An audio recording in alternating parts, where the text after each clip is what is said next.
bahwa Ahlus Sunnah wal Jamaah ini kita berbicara tentang pemahaman yang paling dekat kepada kebenaran, paling dekat dengan pemahaman yang benar daripada ajaran Nabi SAW biqadri taqatil bashar.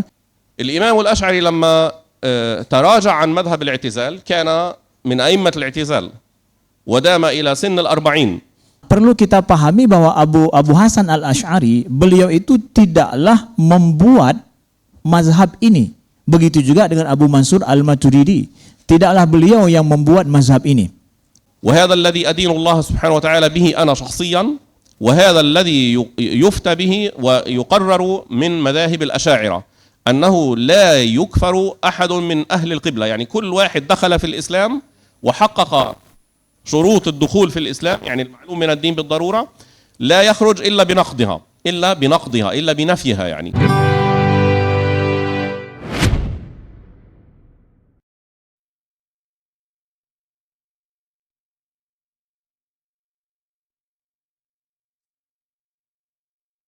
السيدات والسادة، الحمد لله الحق المبين، وصلى الله على رسوله خاتم النبيين ورحمة للعالمين وعلى آله وصحابته أجمعين وسلم تسليما كثيرا. أما بعد، حفلنا البهيج، حضورنا الكرام، سلام عليكم، والسلام يقدم يرق له قلب ويشدو به فم.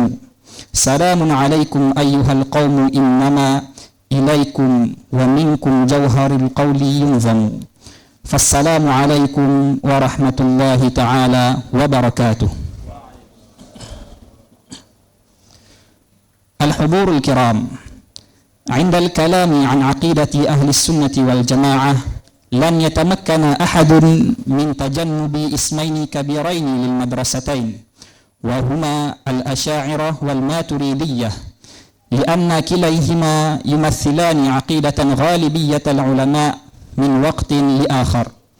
ولكن قد يخطئ البعض عندما يسمع مصطلح المذهب الأشعري والمذهب الماتريدي ويعتقدون أن هاتين المدرستين الفكريتين هما تعاليم جديدة أو مدارس جديدة تختلف عن تعاليم علماء السلف الصالح التي كانت موجودة من قبل.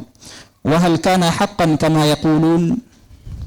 عندما ظهر الإمام أبو الحسن الأشعري مؤخرا في بغداد والإمام أبو منصور الماتريدي في بلاد ما وراء النهر بحجج عقائدية قادرة على إسكات أهل البدع، فإن العلماء من مختلف الطوائف نسبوا أنفسهم إليهما شكلا من الدعم، حتى اشتهر اسم الأشعرية أي أتباع أبي الحسن الأشعري، والماتريدية أي أتباع أبي منصور الماتريدي. وحينئذ اعتقد البعض أن هناك مدرسة فكرية جديدة مختلفة عن ذي قبل، على الرغم من أن الأمر لم يكن كذلك في الواقع.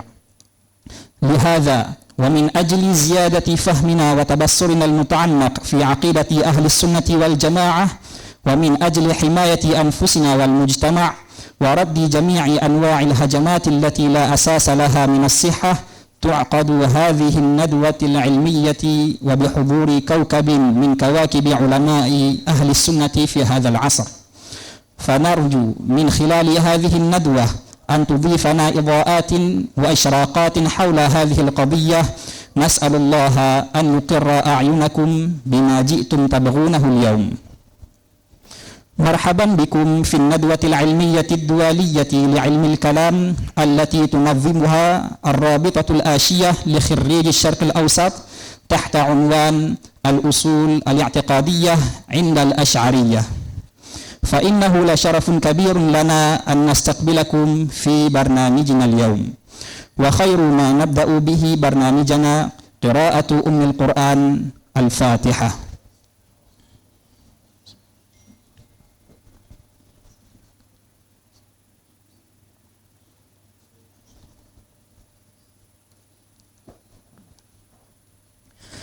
أصحاب السعادة، الضيوف الكرام، السيدات والسادة، والآن سيتفضل سعادة الأستاذ خالد مدثر رئيس الرابطة الآشية لخريج الشرق الأوسط بإلقاء كلماته الافتتاحية.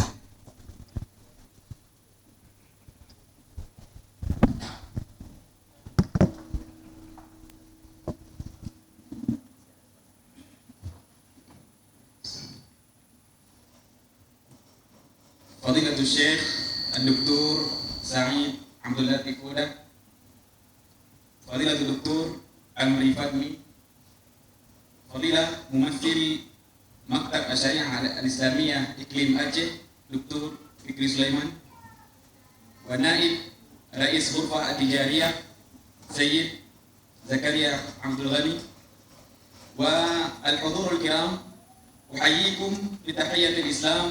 السلام عليكم ورحمة الله وبركاته. الحمد لله والصلاة والسلام على سيدنا رسول الله وعلى آله وأصحابه ومن تبعه إلى يوم القيامة.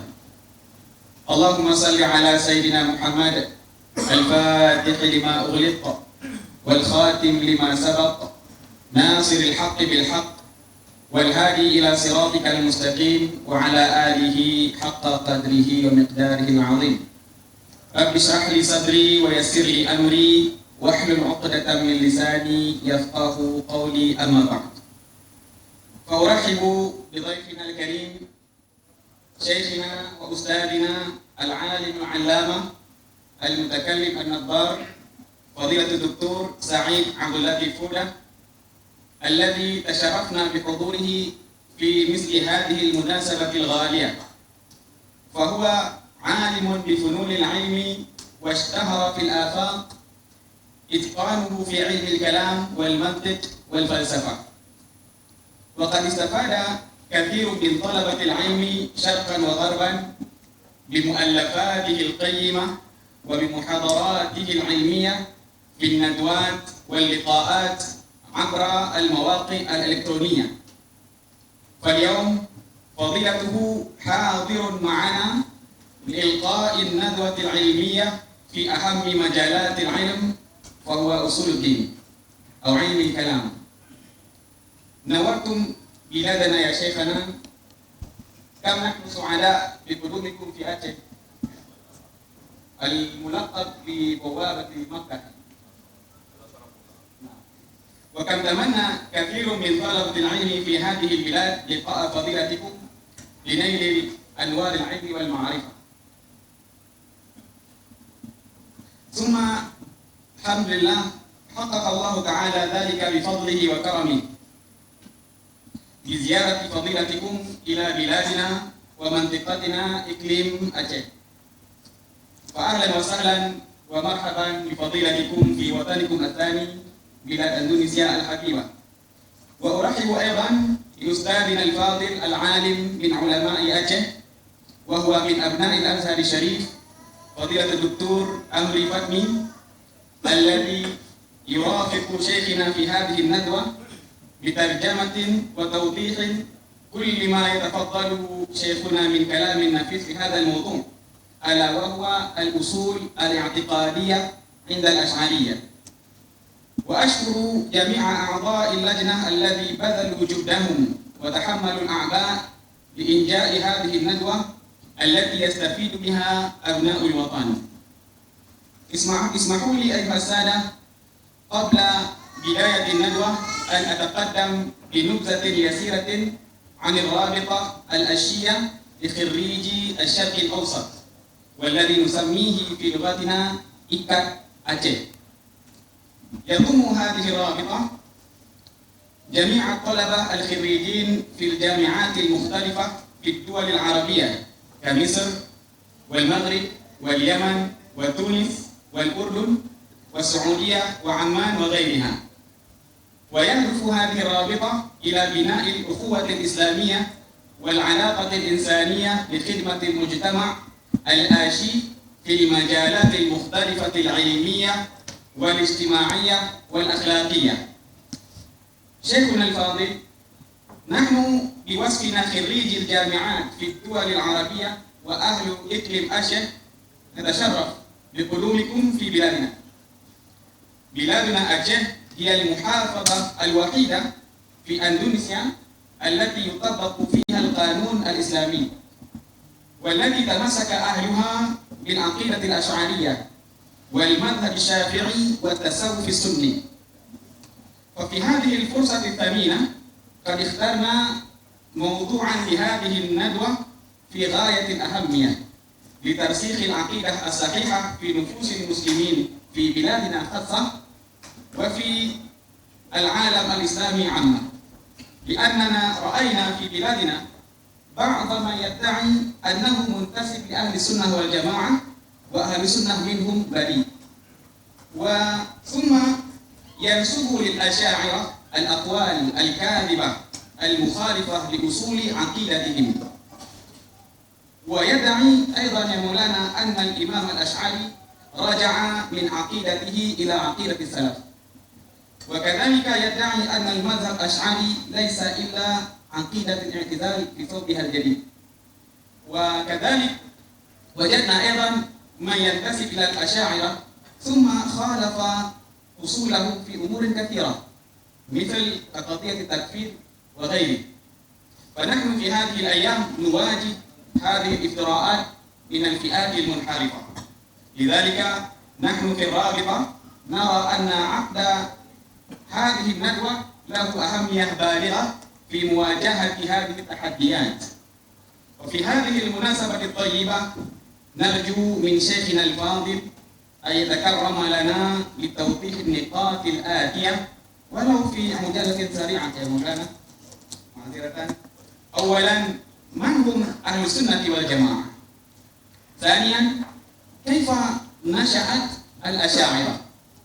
وثالثا، ما هي القواعد الأصولية والفروعية عند الأشاعرة؟ ورابعا، ما موقفنا في الأصول العقائدية وفروعها؟ وخامسا، ما هو حد التسامح تجاه المخالفين في العقيدة؟ وسادسا، ما مدى صلاحية المذهب الأشعري في مواجهة تحديات هذا الزمان؟ فبطبيعة الحال توضيح هذه النقاط يحتاج إلى عدة لقاءات والندوات ولا يتم الساعة أو ساعتين، لكن احتياجنا لفهمها شديد حتى ولو كان على شكل تصوري فقط يا مولانا، نظرا لكثرة انتشار الأفكار الفاسدة والإيديولوجيات المنحرفة في مجتمعنا، فما لا يدرك كله لا يترك كله. أسأل الله تعالى أن يليم فضيلة شيخنا الصحة والعافية ويوفقه في الدفاع عن الإسلام والمسلمين ويبارك له ولأسرته ويحفظه من كل سوء ومكروه وينفع الله به العباد والبلاد. كما أسأل الله تعالى أن يوفقنا جميعا لطاعته وخدمة دينه، اللهم آمين. وصلى الله وسلم على سيدنا محمد وعلى آله وصحبه وسلم. الحمد لله رب العالمين. السلام عليكم ورحمة الله وبركاته.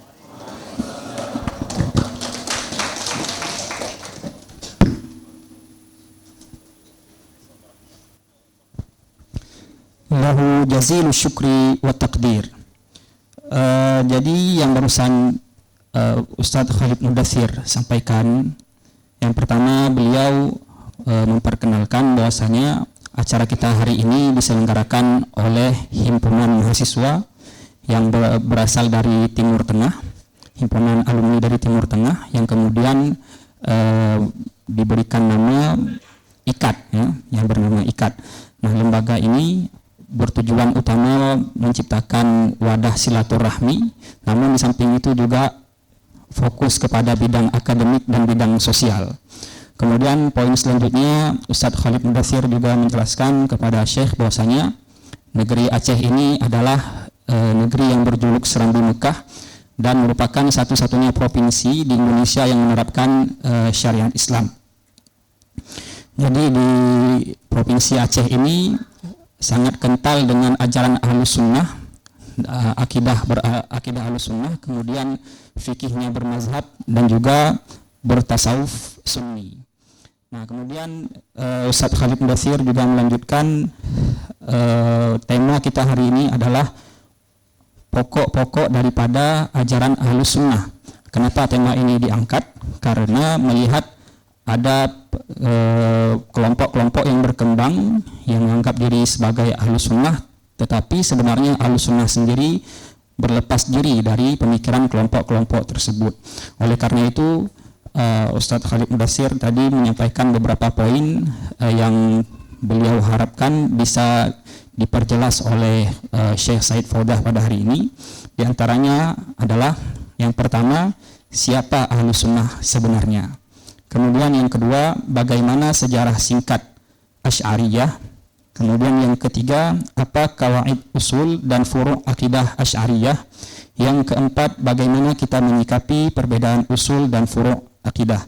Yang kelima, batas toleransi terhadap orang yang berbeda akidah. Yang keenam, rudud dari Syekh untuk beberapa syubhat yang dilontarkan terhadap Asy'ariyah. Dan yang terakhir, masih relevankah Asy'ari dengan tantangan modern? Nah, ini 7 poin yang sama-sama kita harapkan bisa diperjelas oleh Maulana Syekh pada pertemuan hari ini. Al-an nantaqilu ila ahammi juz'in min barnamijina wa hiya al-muhadaratu li fadilati Syekh Ad-Doktor Sa'id Abdul Latif Faudah wa yurafiquhu Ad-Doktor Amri Fatmi alladhi sayaqum bidawrihi musyrifan wa mutarjiman li fadilati Syekh. Fanurahib lil Ustaz Ad-Doktor Amri Fatmi ma'a kulli ihtiram wa taqdir. بل إن أصول هذه الطريقة الجامعة لهذه الاتجاهات الثلاثة، وهي علم التوحيد وعلم الفقه وعلم التصوف، أصولها متجذرة في أصول الشريعة في الكتاب والسنة. هذا ما علينا أن نعيه وما علينا أن نبذل جهدنا لإدراكه والاقتناع به وكمال تصوره. فأصول الفهم في العقيدة مستمدة أصلا من القرآن الكريم ومن أحاديث النبي صلى الله عليه وسلم، وأصول الاستنباط في الفقه موجودة في الكتاب والسنة، وأصول السلوك السني، أصول السلوك أي التصوف السني المعتبر عند أهل السنة كما قرره الإمام الغزالي ومن قبله المحاسبي ومن بعدهم ومن قبل الإمام الغزالي الإمام القشيري أيضا، ومن سار على طريقهم. هذا كله أصول التصوف السني كلها موجودة في الكتاب والسنة. فعندما نقول مذهب أهل السنة علينا أن نعلم أن هذا المذهب معناه أفضل فهم وأحسن فهم يمكن للإنسان أن يصل إليه للإسلام. فعندما نقول مذهب أهل السنة فإننا نقول ما أراده الله سبحانه وتعالى ورسوله الكريم منا، وما بلغناه بعد بذل أقصى الجهد والنظر والاجتهاد لإدراك الدين الإسلامي، وليس عبارة عن اختراعات منسوبة لرجال أبدا، هي كلها مسندة ومستنبطة من الكتاب والسنة وأصول العقل الصحيح Bismillahirrahmanirrahim. Assalamualaikum warahmatullahi wabarakatuh. Fadilatul Syekh memulai dengan membacakan al-tahmid, kemudian selawat kepada Nabi dan mendoakan kita semua. Mudah-mudahan pertemuan kita pada hari ini diberkahi oleh Allah Subhanahu wa taala.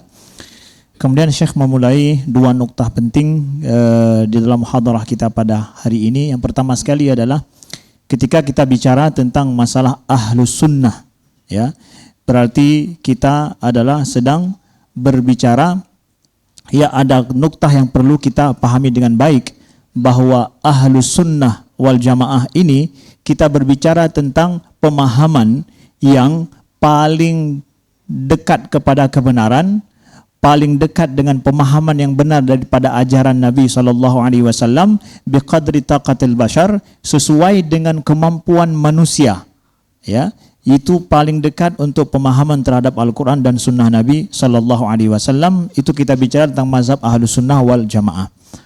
Kemudian selanjutnya bahwa pemahaman Ahlus Sunnah wal Jamaah ini yang memiliki 3 ittijahat, baik secara akidah, secara fikih, begitu juga secara ilmu suluk ataupun ilmu tasawuf, ya.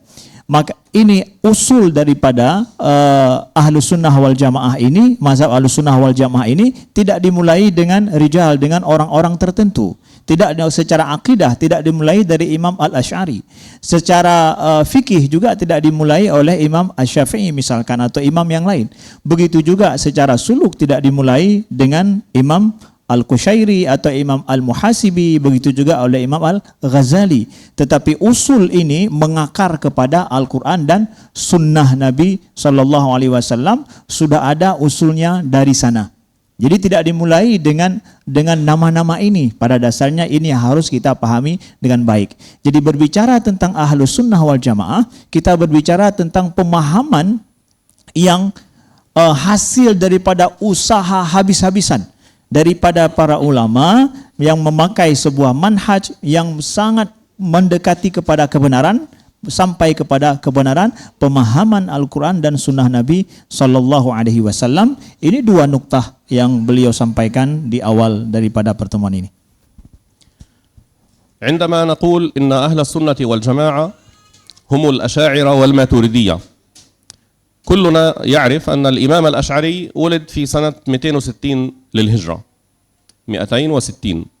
توفي حسب الاختلافات يعني إما 330 أو 327 للهجرة. الإمام الماتريدي توفي سنة 333 للهجرة، يعني بعد الإمام الأشعري بسنوات، أي أنهما كانا متعاصرين، ولكن كلا هذين الإمامين كانا في القرن الثالث الهجري. لماذا نقول إن مذهب أهل السنة والجماعة هو منسوب لأناس ظهرا سواء كان الإمام الماتريدي أو الإمام الأشعري في القرن الثالث الهجري؟ كثيرا ما يعني يسيء الناس تصور هذا الأمر. نقول إن مذهب أهل السنة منسوب للإمام الأشعري. طب وأين كان مذهب أهل السنة من ظهور النبي صلى الله عليه وسلم إلى ظهور الإمام الأشعري؟ يعني هناك 2.5 قرن أو 3 قرون على أقل تقدير. أين كان مذهب أهل السنة؟ مذهب أهل السنة موجود. الإمام الأشعري رحمه الله تعالى لم يخترع هذا المذهب، لم يبتدعه أصلا، وإنما الذي قام به الإمام الأشعري والذي قام به الإمام الماتريدي هو نصرة هذا المذهب وإعادة الرد على المخالفين وتقرير الأدلة الواضحة والتصدي والتحدي لمن عانده وعارضه. فأعادوا جذوة هذا المذهب وأعادوا نهضة وتجديدا لهذا المذهب، ولذلك نسب أهل السنة إليهما. عندما نقول إن الإمام الشافعي صاحب مذهب الشافعية، يعني هو مؤسس مذهب الشافعية، هل معنى ذلك أن طرائق الاستنباط التي اعتمدها الإمام الشافعي اخترعها من عنده؟ لا طبعا. طرائق الاستنباط أخذها من مشايخه، سواء من مشايخه في الحديث وفي الفقه ونحو ذلك، ولكن هو ما الذي تميز به؟ ترتيب وتنظيم وتنسيق هذه المنظومة من الاستدلالات، جعل لها هيئة ومنظومة، فلذلك نسبت إليه واشتهرت نسبة هذه الطريقة إليه. وإلا فإن كل طريقة وكل طريقة في الاستدلال وكل دليل يعتمد عليه الإمام الشافعي في أصول الفقه هو أيضا مستدل عليه من الكتاب والسنة. كذلك الإمام أبو حنيفة، وكذلك الإمام مالك رحمهم الله جميعا، والإمام أحمد بن حنبل. نسبة مذهب أهل السنة إلى الإمام الأشعري ونسبة مذهب أهل السنة إلى الإمام الماتريدي أبدا لا يجوز لنا أن يتبادر في أذهاننا أن هذا اختراع منهما. سأقرأ على مسامعكم فقرة صغيرة من كلام الإمام تاج الدين السبكي رحمه الله تعالى، الذي كان في القرن 8 الهجري، كان معاصرا لابن تيمية صاحبكم ابن تيمية، وكان والده من المجتهدين من أئمة الشافعية وممن وصل إلى درجة الاجتهاد باتفاق العلماء، ولكن اجتهاده أفضى به إلى موافقة الإمام الشافعي. والإمام تاج الدين السبكي أيضا هو قاضي القضاة ومن الأئمة الأذكياء. أنا أسميهم، يعني أسمي تاج الدين السبكي رحمه الله من فرسان العلماء. فرسان العلماء، العلماء المعظمون والكبار أصناف، سبحان الله. الإمام تاج الدين السبكي من الفرسان، من المقاتلين، ومن العلماء الدقيقين. استمعوا لما قال، أنا أطلت قليلا في طبقات الشافعية. أنا أحببت أن أقرأ لكم نصه لئلا يعني أو لكي تثقوا أكثر بإذن الله سبحانه وتعالى في أن هذا التصور الذي ألقيته إليكم أن الإمام الأشعري لم يبتدع هذا المذهب ليس مجرد كلام من عندي ولا تنميق من عندي، هذا فهم أئمتنا من قبل. استمعوا ماذا قال. قال: اعلم أن أبا الحسن، يعني الإمام الأشعري، أبو الحسن الأشعري، لم يبدع رأيا، لم يبدع يعني لم يخترع، لم يبدع رأيا، ولم ينشئ مذهبا. لم ينشئ يعني لم ينشئ هذا المذهب، لم ينشئه هو، يعني ما فكر في الليل قال أنا أريد أن أصنع كذا وكذا ثم قال هاكم مذهبي، لا. طب ماذا فعل؟ قال: وإنما هو مقرر لمذاهب السلف، وإنما هو مقرر. تعرفون التقرير، تقرير الدليل أو تقرير المسألة يعني إعادة ترتيبها ووضع مقدماتها بصورة مقربة، بصورة أوضح. تقرير الدليل، تقرير المسألة، وإنما هو مقرر لمذاهب السلف، مناضل هاتان الصفتان اللتان تميز بهما الإمام الأشعري. أول مقرر يعني مرتب ومنظم ومفصل ومبين، يعني بحث في كلام السلف، كلام العلماء، الإمام أبو حنيفة، الإمام الشافعي، الإمام مالك، ورأى مثلا أن الجهمية والمعتزلة والخوارج يردون على أهل السنة والمجسمة، فقال كيف أعالج هذا التخابط، كيف أعالج هذا التكالب الذي وقع على أهل السنة. قال: سأعيد تقرير مذهب أهل السنة، سأعيد تقرير مذهب أهل السنة، سأوضحه بحيث أجعل هؤلاء الناس يندهشون من قوة مذهب أهل السنة. فهذا هو الذي بالضبط فعله الإمام الأشعري، مقرر لمذاهب السلف، مناضل. المناضلة معناها إيش؟ الرد على الآخرين. لم يكتفي فقط بأن يبين البيان وجه، رقم واحد. المناضلة يعني الرد. مناضل عما كانت عليه أصحاب رسول الله صلى الله عليه وسلم، مناضل. لماذا انتسبنا إليه؟ إذن هاتان هما الصفتان اللتان جعلتا الإمام الأشعري إماما، يعني علماء أهل السنة الذين كانوا في زمانه عندما رأوه يعيد تقرير هذه المذاهب بصورة أفضل مما لو عرضوها هم، بصورة أفضل مما لو قرروها هم، وافقوه ورضوا بإمامته، لأنهم وجدوا ما يقرره وما يبينه هو ما يعرفونه أصلا، ليس شيئا غريبا عنهم. لذلك اعترفوا بإمامته من هذا الباب. لذلك قال: فالانتساب إليه، لماذا ننتسب إليه؟ لماذا ننتسب للشافعي؟ هل لأن الشافعي أسس فقها بديلا عن الفقه الذي علمه الرسول صلى الله عليه وسلم لأصحابه؟ لا أبدا. الإمام الشافعي معلم، علمنا كيف نتفقه، صاحب مدرسة، قرب إلينا كيف كان النبي صلى الله عليه وسلم يفقه أصحابه، فانتسبنا للمعلم فقط.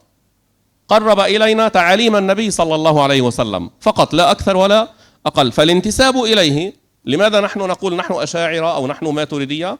فالانتساب إليه إنما هو باعتبار أنه عقد ربط على طريق السلف نطاقا، يعني ميز طريق أهل السلف، قال هذا هو طريق السلف، طريق الكتاب والسنة، طريق الصحابة، عقد على طريق السلف نطاقا حزاما يعني، وتمسك به وأقام الحجج والبراهين عليه. شوف كيف المسألة، يعني أظهره وبينه، ميزه عن غيره، ثم دفع شبه الخصوم التي وردت عليه، تصدى للردود. شوف لاحظوا أيضا كيفية التصوير البليغ الجميل وباختصار. وأقام الحجج والبراهين عليه، فصار المقتدي به في ذلك السالك سبيله في ذلك السالك سبيله في الدلائل يسمى أشعريا فقط. نحن ننتسب إلى الإمام الأشعري ليس لأنه هو الذي أوجد هذه العقيدة أبدا، بل لأنه دلنا على طرائقها.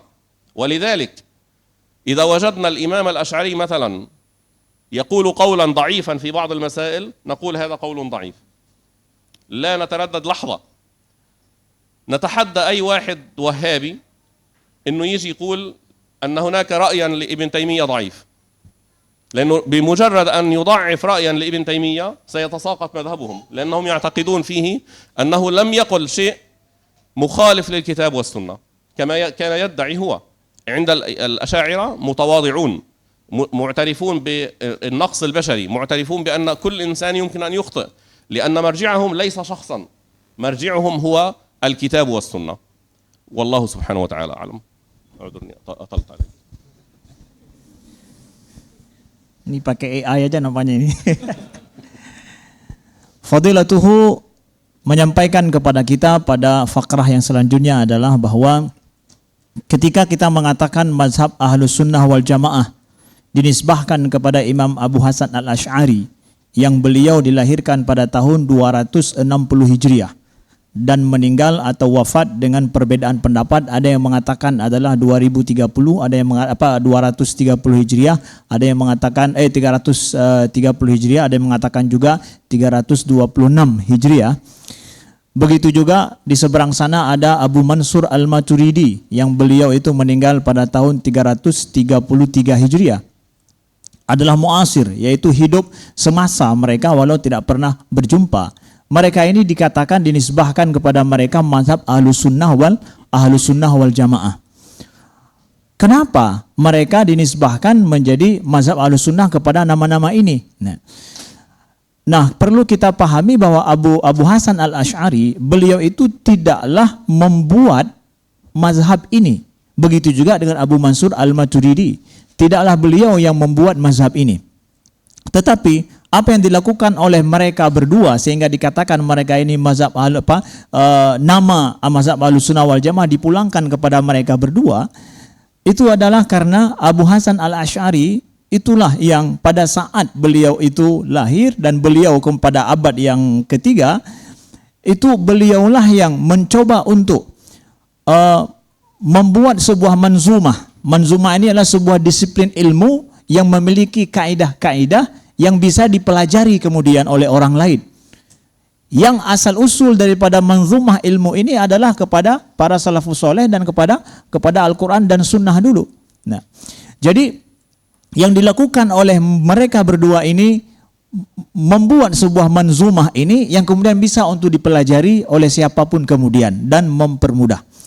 Sehingga dari sini kita lihat dinukilkan oleh Syekh daripada Imam Tajuddin As-Subki ya, kepada kita semua yang menunjukkan bahwa apa yang dilakukan oleh Abu Hasan al-Ash'ari dan kenapa dinisbahkan Ahlus Sunnah wal Jamaah kepada beliau.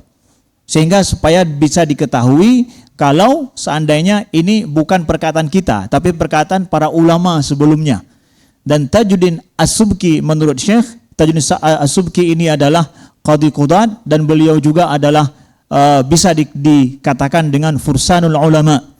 Ya, fursan ulama, karena para ulama itu bertingkat-tingkat juga. Tapi beliau ini adalah fursan al ulama, artinya bahwa hero-nya para ulama yang istilahnya muqatil, yang berperang melawan musuh begitu. Jadi fungsi beliau seperti itu, sehingga menurut Syekh ini fursanul ulama. Tajuddin As-Subki itu adalah pada abad ke-8 yang sama masa dengan Ibnu Taimiyah sahibukum, ya. Sah kira Maulana? Ya. Sah kira. Asan la ubdi'u ra'yan, yani hada syekh kal-kadza. Nah, jadi beliau mengambil sebuah fakrah dari kitab Tabaqat Asy-Syafi'iyah, yang di situ Imam Tajuddin As-Subki mengatakan bahwa Imam Al-Asy'ari la yubdi'u ra'yan wa la yunshi'u madhhaban, ya, bahwa Imam Al-Asy'ari itu tidak membuat hal yang baru, pendapat yang baru, atau beliau mengasas sebuah madhab khusus pada masa beliau dan beliau lakukan, tidak. Walakinna muqarriran wa munadilan, tapi beliau adalah muqarrir. Muqarrir ini adalah orang yang membuat sebuah disiplin ilmu yang sistematis, yang ada asal usulnya yang bisa dirujuk, ya, itu muqarrir. Kemudian munadil ini yang memperjuangkan, yang membela mazhab Ahlus Sunnah wal Jamaah ini daripada segala bentuk serangan-serangan daripada luar, baik daripada Mu'tazilah, kaum Mubtadi'ah yang lain pada masa beliau, ya. Muqarriran wa munadilan, 5, yang yaitu terhadap mazhabus salafus saleh yang terdahulu. Sumal faqrah ba'da tali fi hadhihi al-hal bashrah kullu, ya. Jadi kemudian kenapa kita menisbahkan diri kita kepada Imam Al-Asy'ari misalkan, sebagaimana kita menisbahkan kepada Imam Asy-Syafi'i dalam masalah fikih? Karena Imam Al-Asy'ari ini yang beliau itu yang meletakkan nitaq, beliau yang membuat sebuah garis ataupun sebuah tali yang mengikat terhadap usul-usul daripada Ahlus Sunnah ini yang sudah ada pada masa dari Quran dan Sunnah Nabi Sallallahu Alaihi Wasallam, sehingga yang nampak dia itu kalau kita deskripsikan terpilah-pilah, beliau kumpulkan, beliau ikat dengan baik, yang dengan itu dipakai sebagai senjata untuk menjadi kaidah-kaidah khusus untuk melawan musuh-musuh ataupun lawan-lawan yang membuat syubhat-syubhat terhadap Ahlus Sunnah. Jadi kita menisbahkan diri kita kepada Imam Al-Asy'ari, begitu juga dalam fikih kepada Imam Asy-Syafi'i, karena Imam Asy-Syafi'i juga tidak membuat sebuah mazhab baru, tapi beliau adalah bagaimana berijtihad untuk membuat kaidah-kaidah di dalam fikih, bagaimana para sahabat dulu membuat kaidah-kaidah itu, baru kemudian diramu oleh Imam Asy-Syafi'i dalam sebuah sistem yang bisa kemudian dipakai menjadi suatu ilmu, yang dengan itu dinisbahkan fikih kita kepada Imam Asy-Syafi'i. Tapi sebenarnya Imam Syafi'i tidak memulai dengan fikih beliau itu. Begitu juga Imam Al-Asy'ari dalam bidang akidah, beliau tidak membuat sesuatu hal yang baru, tetapi muqarrir terhadap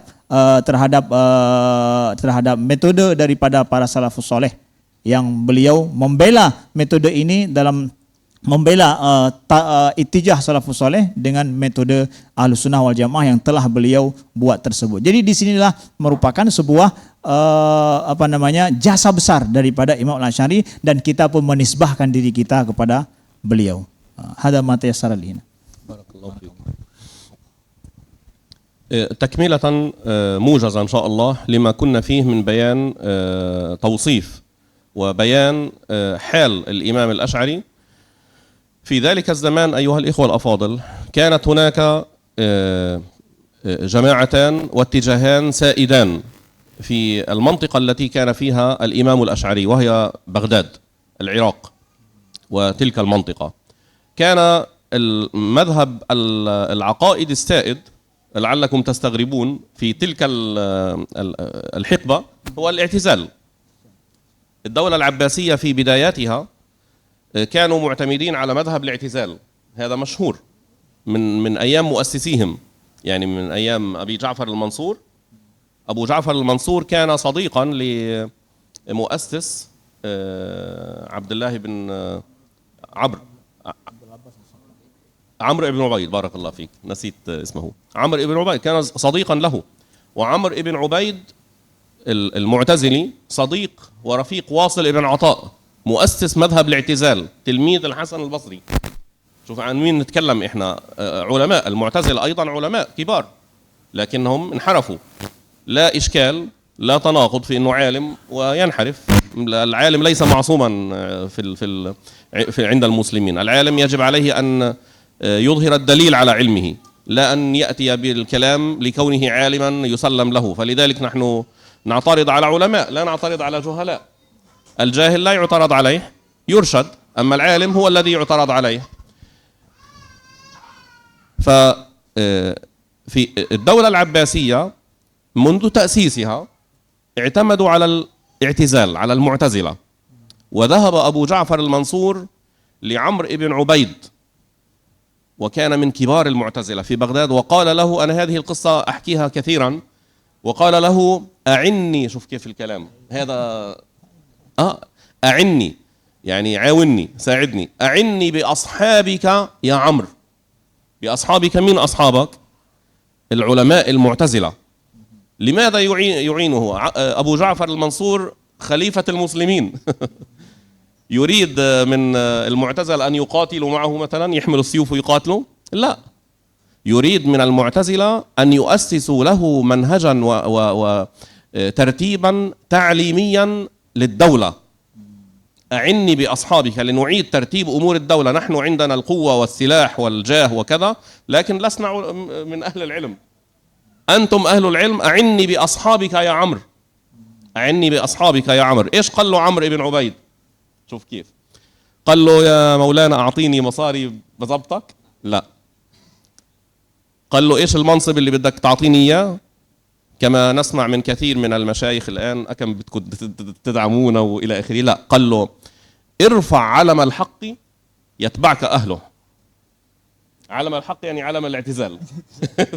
تصور، ارفع يعني أعلن أنك معتزلي، نحن سنكون تبعا لك. وهذا هو الترتيب الذي صار في بدايات الدولة العباسية، الذي انتهى مع بداية ظهور الإمام الأشعري، بحيث كان القضاة في الدولة العباسية في تلك المنطقة لا يعين الواحد قاضيا. القاضي تعرف له مكانة وهيبة وسلطان، إلا إذا كان حنفيا ومعتزليا. حنفي ومعتزلي. بشر المريسي كان حنفيا على فكرة، وكان من بشر المريسي معروف، كان حنفيا من كبار الفقهاء. ولكنه كان ماذا؟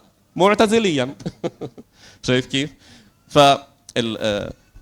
فالدول تحتاج في جانب من الجوانب إلى سلاح ومال وسلطان، وفي جانب آخر تحتاج إلى ماذا؟ علم وفكر. الدولة إذا جمعت بين الأمرين تم لها السلطان. الإمام الأشعري ليس من شأنه أن ينازع الدولة ويحارب. الأشاعرة ليسوا عبارة عن حزب سياسي. الأشاعرة ليسوا عبارة، ولا المعتزلة حزب سياسي. هؤلاء مفكرون عندهم رؤى، أخطأوا أو أصابوا. ماذا فعل الإمام الأشعري؟ أنا ربما أطلت، لكن صدقوني هذه المسائل لو الإنسان وطالب العلم فهمها فهما صحيحا سيعرف كيف يتعامل مع مجتمعه الحالي، وكيف يعيد بناء هذا المذهب وهذه الرؤية وينشرها في بلاده بإذن الله سبحانه وتعالى، لنفع البلاد والعباد بإذن الله سبحانه وتعالى. وكل واحد يفعل بحسب إيش ما يرى أنه الحق.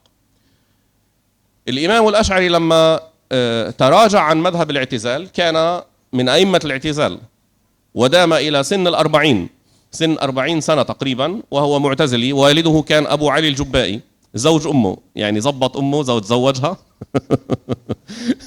وكان أبو الحسن الأشعري طبعا ليس ابنا للجبائي، كان ربيبه، فتعلم من واحد من أئمة المعتزلة. لكن كتب التواريخ وكتب المعتزلة تحكي أن الإمام الأشعري كان عالما وبليغا لدرجة أن أبا علي الجبائي عندما كان يدعى لمناظرة كان يقول للأشعري اذهب مناظرا عني، يعني يوكل الأشعري في المناظرة. هذا معناه أنه كان الإمام الأشعري من أئمة الاعتزال أيضا، ليس تابعا وليس واحد هكذا يعني أي كلام. فلذلك لما الإمام الأشعري راجع فكر الاعتزال وصار يوجه أسئلة على مذهب الاعتزال ونقده، ثم أعلن أنا الآن لم أعد معتزليا وأتحدى المعتزلة. بناء على ماذا؟ بناء على رجوعه إلى نصرة مذهب أهل السنة. أريد أن أنقل فقط لكم في هذا السياق فقرة صغيرة، ولكم أن كما يقول علماء البلاغة وليذهب خيالكم كل مذهب بعد ذلك. وليذهب إيش في الخيال والوهم كل مذهب بعد ذلك، لنعلم ما وراء هذه القصة. يروي هذه القصة القاضي عياض من أئمة المالكية، يقول من ضمن كلام، أنا أحب في بعض الفقرات أن أحكيها وإن كنت أستطيع أن ألقيها، لكن أحكيها بلسان العلماء لتكون أوقع بإذن الله سبحانه وتعالى. يقول: فأقام الحجج الواضحة عليها من الكتاب والسنة والدلائل الواضحة العقلية، ودفع شبه المبتدعة، كما سمعنا من قبل من كلام الإمام تاج الدين السبكي. وصنف في ذلك التصانيف المبسوطة التي نفع الله بها الأمة، وناظر المعتزلة. لاحظ كيف يعني هو في مجتمع أهل الجاه والسلطان سياسيون، لكنهم في بينهم وبين المعتزلة نوع من التحالف والتآلف، وفي نوع من التقارب، يعني خلينا نسمي تعاون ما بالضبط. يعني زي مثلا في الأردن، ليش أضرب مثل على إندونيسيا في الأردن كان قبل حوالي 30 سنة أهل السطوة الدينية هم الوهابية. لا يستطيع الأحد أن يتكلم كلمة واحدة عن ابن تيمية إلا أن يقول شيخ الإسلام ابن تيمية رحمه الله، وممنوع تحكي أخطأ تمام، ممنوع. الأشاعرة نفسهم كانوا يقولوا شيخ الإسلام ابن تيمية رحمه الله، الأشاعرة نفسهم. تمام. ليش؟ لأنه وزير الأوقاف سلفي. شفت كيف؟ نعم، كان وزير الأوقاف سلفي، الآن لم يعد سلفي لأنه النهج السياسي اختلف. رؤية الدولة الأردنية اختلفت الآن، عرفت أنه التوجه السلفي لم يعد نافعا، مش صحيح. لكن زمان السعودية كانت تمول وتدعم، فالمصلحة السياسية كان قاضي القضاء سلفي وهابي، معظم خطباء المساجد وهابية سلفية. فمن الذي دكاترة الجامعات كثير منهم كانوا وهابية، والأشعري يصير يتكلم سلفي اللي أصلا دكتور أزهري يعني درس في الأزهر ورجع إلى الأردن، لو فرضنا ذلك، عندما يرجع إلى الأردن يرى أن الوضع كله سلفية وهابية وكذا، بيصير يدرس كتب السلفية يعني تقية، خوفا، رهبة، ما بتعرف ما هو الدافع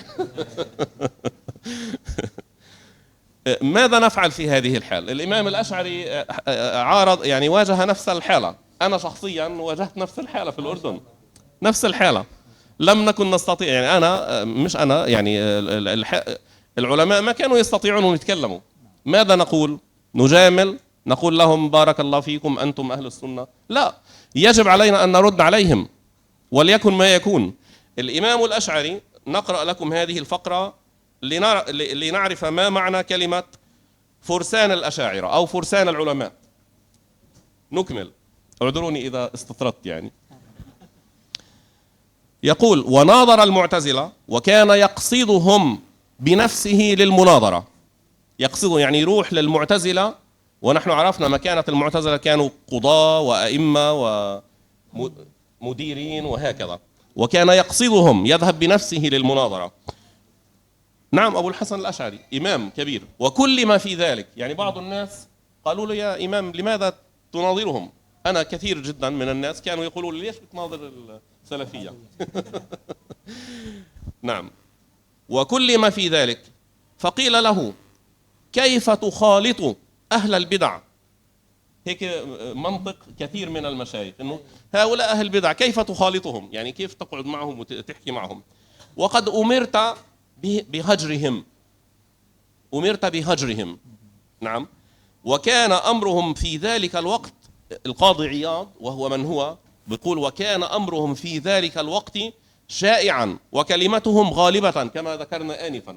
الترتيب بين الدولة العباسية والمعتزلة من أبي جعفر المنصور وهارون الرشيد والأمين والمأمون والأمين، كلهم هؤلاء كانوا موالين للاعتزال كلهم.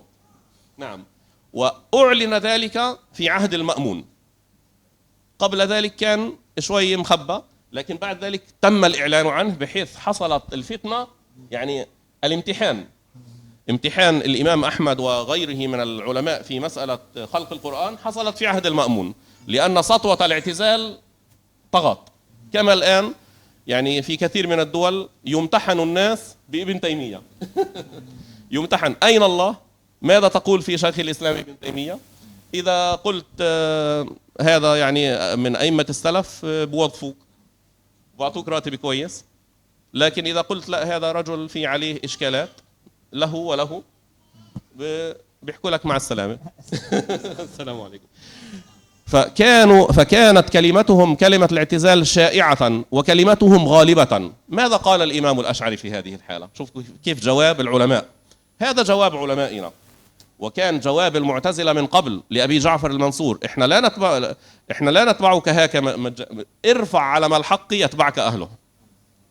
شوف الأشعري إيش قال له؟ قال لهم، فقال لهذا السائل يقول له: هم يعني المعتزلة هم أهل الرياسة، أهل الرئاسة يعني، وفيهم الوالي والقاضي، فيهم الوالي الحاكم والقاضي، فهم لرياستهم لما لهم من منزلة وجاه لا ينزلون إلي. يعني هم ليسوا بحاجة لي لكي ينزلوا ويكلموني، لأنهم في غنى عني. فإن لم نسر نحن إليهم فكيف يظهر الحق؟ شوف كيف؟ فكيف يظهر الحق؟ فإن لم نسر نحن إليهم كيف يظهر الحق؟ ويعلم أن لأهله ناصرا بالحجة. ماشي، لكم الرياسة ولكم الجاه ولكم السلطان، لكن نحن سنذهب لكم في مواطن سلطانكم وفي رياستكم ونناظركم بالحجة، ليس بالقهر ولا بالتأليب ولا بالمخادعة، بالحجة، ونظهر لكم أن مذهبنا هو الصحيح. وهذا هو الذي كان في زمن الإمام الأشعري. Nah. Kemudian Syekh menjelaskan kepada kita semua bahwa pada masa Imam Abu Hasan Al-Asy'ari, pada masa beliau itu masa di mana al-ghulbah, jadi secara yang pemikiran akidah pada saat itu yang terkenal dan juga dikuasai oleh oleh pemahaman i'tizal atau mu'tazilah pada masa Abbasiyah. Sebabnya kenapa? Karena yang mengasas Abbasiyah, dinasti Abbasiyah itu adalah salah seorang ayah itu bernama Abu Mansur, Abu Ja'far al-Mansur, itu kawan dengan salah seorang pengasas, orang ayah itu seorang orang besar daripada Mu'tazilah yang bernama Amr bin Ubaid, ya. Jadi ada khalifah Muslimin yaitu Abu Ja'far al-Mansur datang kepada Amr bin Ubaid mengatakan bahwa bantu saya dan kawan-kawanmu untuk ajak engkau dan kawan-kawanmu ajak untuk bantu saya. Jadi seorang khalifah meminta kepada kawannya ini yang merupakan Amr bin Ubaid ini salah seorang pembesar dan ulama di kalangan Mu'tazilah itu sendiri. Sebagaimana kita tahu bahwa Wasil bin Atha, pengasas Mu'tazilah itu juga adalah murid daripada Hasan al-Basri. Jadi orang Mu'tazilah itu ulama-ulama juga kata Syekh, dan ulama itu boleh dia menyimpang, ya. Jadi ada ulama yang menyimpang, boleh saja ulama itu menyimpang karena ulama itu tidak maksum. Maka kita kalau mengkritik, kritiklah ulama, bukan kritik orang awam kata Syekh. Ulama lah yang kita kritik dengan manhaj tertentu, manhaj yang hak. Maka kembali kepada cerita, ketika Abu Ja'far al-Mansur meminta kepada Amr bin Ubaid untuk membantu dia di dalam pemerintahan, jadi bukan bantu dengan senjata, bantu akad perang, tapi adalah sisi pemikiran. Karena kalau sisi kekuasaan dan pemikir ini ada pada sebuah kekuasaan itu akan kuat, berkuasa, punya haibah. Nah, lalu apa kata Amr bin Ubaid? Amr bin Ubaid bilang, irfa' rayatil haq yatba'uka ahluh. Angkatlah, kata Amr bin Ubaid nih, ketika diminta bantu, angkatlah bendera kebenaran, panji kebenaran, maka engkau akan diikut oleh ahli haq itu. Jadi al-haq menurut Amr bin Ubaid apa? I'tizal, artinya angkat bendera Mu'tazilah, maka nanti mereka akan ikut dengan sendirinya. Itu pesan daripada Amr bin Ubaid kepada, maka terjadilah perkawinan antara pemahaman Mu'tazilah dengan Abbasiyah dari sejak awal itu, kemudian penguasa setelahnya ada Al-Amin sampai kemudian Al-Ma'mun. Dan ketika masa Al-Ma'mun lah pada saat itu terjadilah fitnah khalqul Quran, karena dites semua ulama-ulama sampai Imam Ahmad bin Hanbal untuk terhadap pemahaman mereka, terhadap pemahaman Mu'tazilah terhadap qadaya-qadaya, masalah-masalah keagamaan termasuk masalah Quran. Itulah terjadi fitnah karena Al-Ma'mun betul-betul enggak lagi menyembunyikan hubungannya dengan Mu'tazilah, tapi benar-benar sudah membela Mu'tazilah habis-habisan pada saat itu. Yang kata Syekh, inilah yang terjadi dengan Abu Hasan al-Asy'ari pada saat itu, ya. Pada saat beliau Abu Hasan al-Asy'ari, beliau juga adalah seorang yang pada saat itu adalah ayah tiri beliau, itu adalah seorang pembesar Mu'tazilah, yaitu Al-Jubai. Nah, dan beliau salah satu guru beliau adalah ayah tiri beliau itu sendiri. Nah, sampai umur beliau 40 tahun, beliau itu adalah Mu'tazilah. Sehingga disebutkan oleh tabakat orang Mu'tazilah itu sendiri bahwa Abu Hasan al-Asy'ari ini adalah daripada imam Mu'tazilah, a'immah Mu'tazilah itu sendiri. Bahkan disuruh oleh ayah tirinya kalau ingin bermunazarah atau ingin untuk berdebat, kadang-kadang disuruh Abu Hasan al-Asy'ari untuk menggantikan ayah tirinya untuk berdebat tentang Mu'tazilah itu sendiri, tentang pemahaman i'tizal tersebut. Jadi beliau salah seorang daripada imamnya. Sampai akhirnya beliau tinggalkan Mu'tazilah ini, pemahaman Mu'tazilah yang akhirnya beliau sendiri yang datang untuk dengan sengaja mengkritik dan bermunazarah dengan orang Mu'tazilah. Sampai ada yang bilang kepada beliau, ya, sebagaimana disampaikan oleh Qadhi Iyad, salah seorang ulama terkenal di mazhab Imam Malik, ya, bahwa ada yang bilang kepada Abu Hasan al-Asy'ari, kenapa engkau pergi untuk mendebat orang-orang ahli bid'ah itu? Padahal kan ahli bid'ah itu disuruh untuk tinggalkan. Kenapa engkau mencari mereka? Nah, ini berbalik. Beliau justru datang mencari orang Mu'tazilah. Nah, apa jawaban daripada Imam Abu Hasan al-Asy'ari ketika ada yang mengkritik beliau? Ngapain peduli dengan mereka? Kan kita tinggalkan saja mereka. Kata Imam al-Asy'ari bahwa mereka adalah sahib riasah. Jadi qadhi qudan, yaitu para qadhi, kepala dinas syariat Islam, dinas mendumnya awalnya mendum, ya. Ya, jadi semua kepala dinasnya itu mereka, menteri-menterinya itu orang Mu'tazilah. Kata Imam al-Asy'ari, mereka itu di atas, pejabat-pejabat besar, sedangkan kita di bawah. Kalau kita enggak pergi mendatangi mereka, mereka enggak akan jumpa sama kita. Maka kita harus menampakkan kebenaran dengan kita mendatangi mereka. Begitu dijawab oleh Imam Abu Hasan al-Asy'ari ketika ditanya untuk apa pergi sama ahlu bidah, tinggalkan mereka. Lihat bagaimana respon daripada Imam Abu Hasan al-Asy'ari pada masa beliau hidup di masa kekuatan Mu'tazilah itu sangat kuat di masanya. Begitu juga Syekh di Jordan, Wahabiyah, Salafiyah itu menguasai Jordan beberapa masa yang lalu. Ya, menteri agama, kemudian qadhinya juga orang Salafiyah, karena ada ittijah siasi, karena kepentingan daripada politik pada saat itu, karena banyak dibantu oleh Saudi Arabia.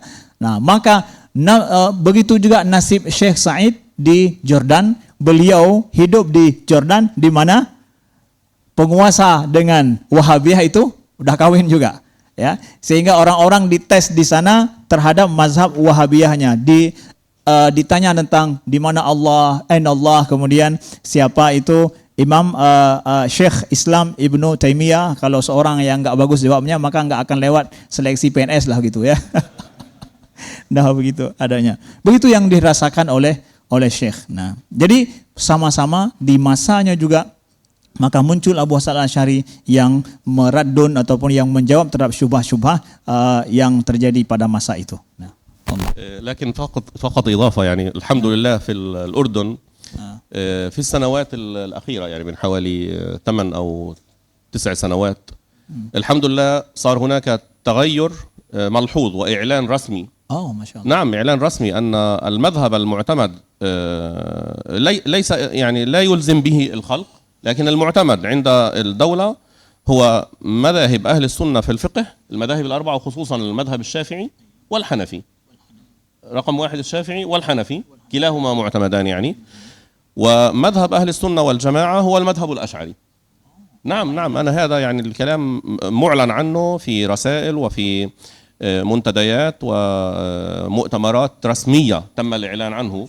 أي نعم. وأنا سمعت ذلك من يعني بأذني في أثناء يعني لقاء مع بعض الوفود من بلاد تركيا من سمو الأمير غازي وهو ابن عم الملك عبد الله. يقول نعم الدكتوراه في الأزهر. نعم يقول يعرف بالأردن يعني يعرف بالمملكة الأردنية الهاشمية للوفد التركي، يقول لهم بلدنا هذا سني أشعري شافعي هكذا. هذا يعني هو الذي ولا يعني لا يحجرون على الوهابية ولا يغصبونهم، لكن من شأنهم أن يرشدوهم إلى أن هذا المذهب فيه شيء من الانحراف. والله أعلم. Alhamdulillah. Jadi sedikit tambahan dari Syekh bahwa sekarang sudah ada perubahan, bahwa negara Jordan sudah mengumumkan secara resmi bahwa madhab daulah, madhab negara itu adalah secara fikih madhab Syafi'i dan madhab Hanafi, sedangkan secara akidah adalah madhab Asy'ariyah. Ya, itu sudah diumumkan secara resmi dan Syekh mendengarkan sendiri. Dan ketika ada tamu yang datang dari luar, seorang pangeran Ghazi, itu salah seorang doktor di Al-Azhar beliau, Pangeran Jordan. Saya hadir juga pada saat itu dalam munaqasyah sidang beliau, yaitu Al-Hubbu fil Quran kan risalah doktornya. Jadi beliau salah seorang doktorah dari Al-Azhar, dan beliau yang mengumumkan dan mengatakan bahwa negara kita ini adalah negara Syafi'i dan Sunni, ya. Begitu beliau sampaikan kepada tamu-tamu negara lain yang datang. Jadi Al-Asy'ari secara akidahnya. Begitu. فالأمور إذا ظهر هناك علماء وطلاب علم حريصون على نشر المذهب، فالأمور كلها بإذن الله ستتغير بالحكمة والموعظة الحسنة، لا بالقوة ولا بالعنف نحن نجادل، نبين الأدلة، ليس عليك يعني إلا البيان. هذه وظيفة الأنبياء عليهم الصلاة والسلام، وهذه وظيفة أهل العلم. نحن نناظر، نبين، نرد على الخصوم، هذا حقنا الشرعي حقنا الطبيعي. لا نستطيع أن نفعل أكثر من ذلك، وليس مطلوبا أن نفعل أكثر من ذلك، لكن علينا الاجتهاد في ذلك لأجل بيان الحق بإذن الله سبحانه وتعالى. الإمام الأشعري رحمه الله كثير من الناس يقولون هو كان معتزليا ثم مشى على طريقة الأشاعرة، ثم بعد ذلك في نهاية عمره رجع إلى مذهب السلف، الذي هو طبعا الذي يقول هذا الكلام هو ابن تيمية يعني خصوصا.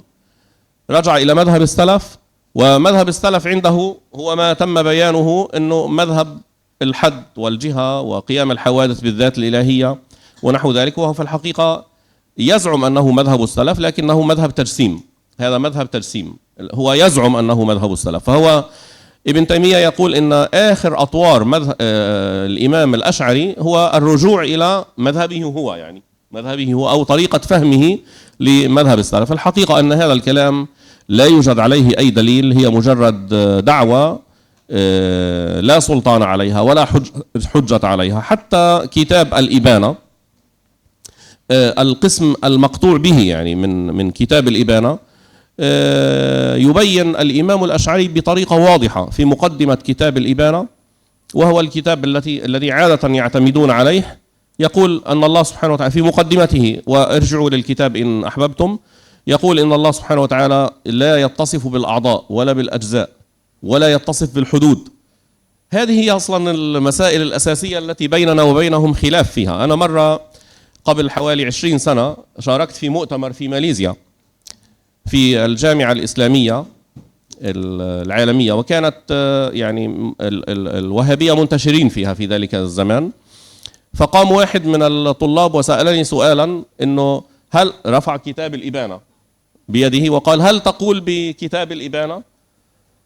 ويظن أنه كتاب الإبانة هو مخالف لمذهب الأشاعرة. قلت له نعم، أنا أتحداك أن تفتح الصفحة الأولى من كتاب الإبانة وتقرأ ماذا يقول الإمام الأشعري في موضوع الجهة والجوارح ونحو ذلك. والله لم يستطع أن يفتح. هاي الفيديو مسجل ومرفوع على الإنترنت موجود، يعني أعتقد أن كثيرا منكم شاهدوه. قلت له أنا أجيبك، لكن أريد منك أنت أن تفتح الكتاب وتقرأ على الناس من كتاب الإبانة الذي تظنون أنه موافق لكم وهو في الحقيقة يخالفكم.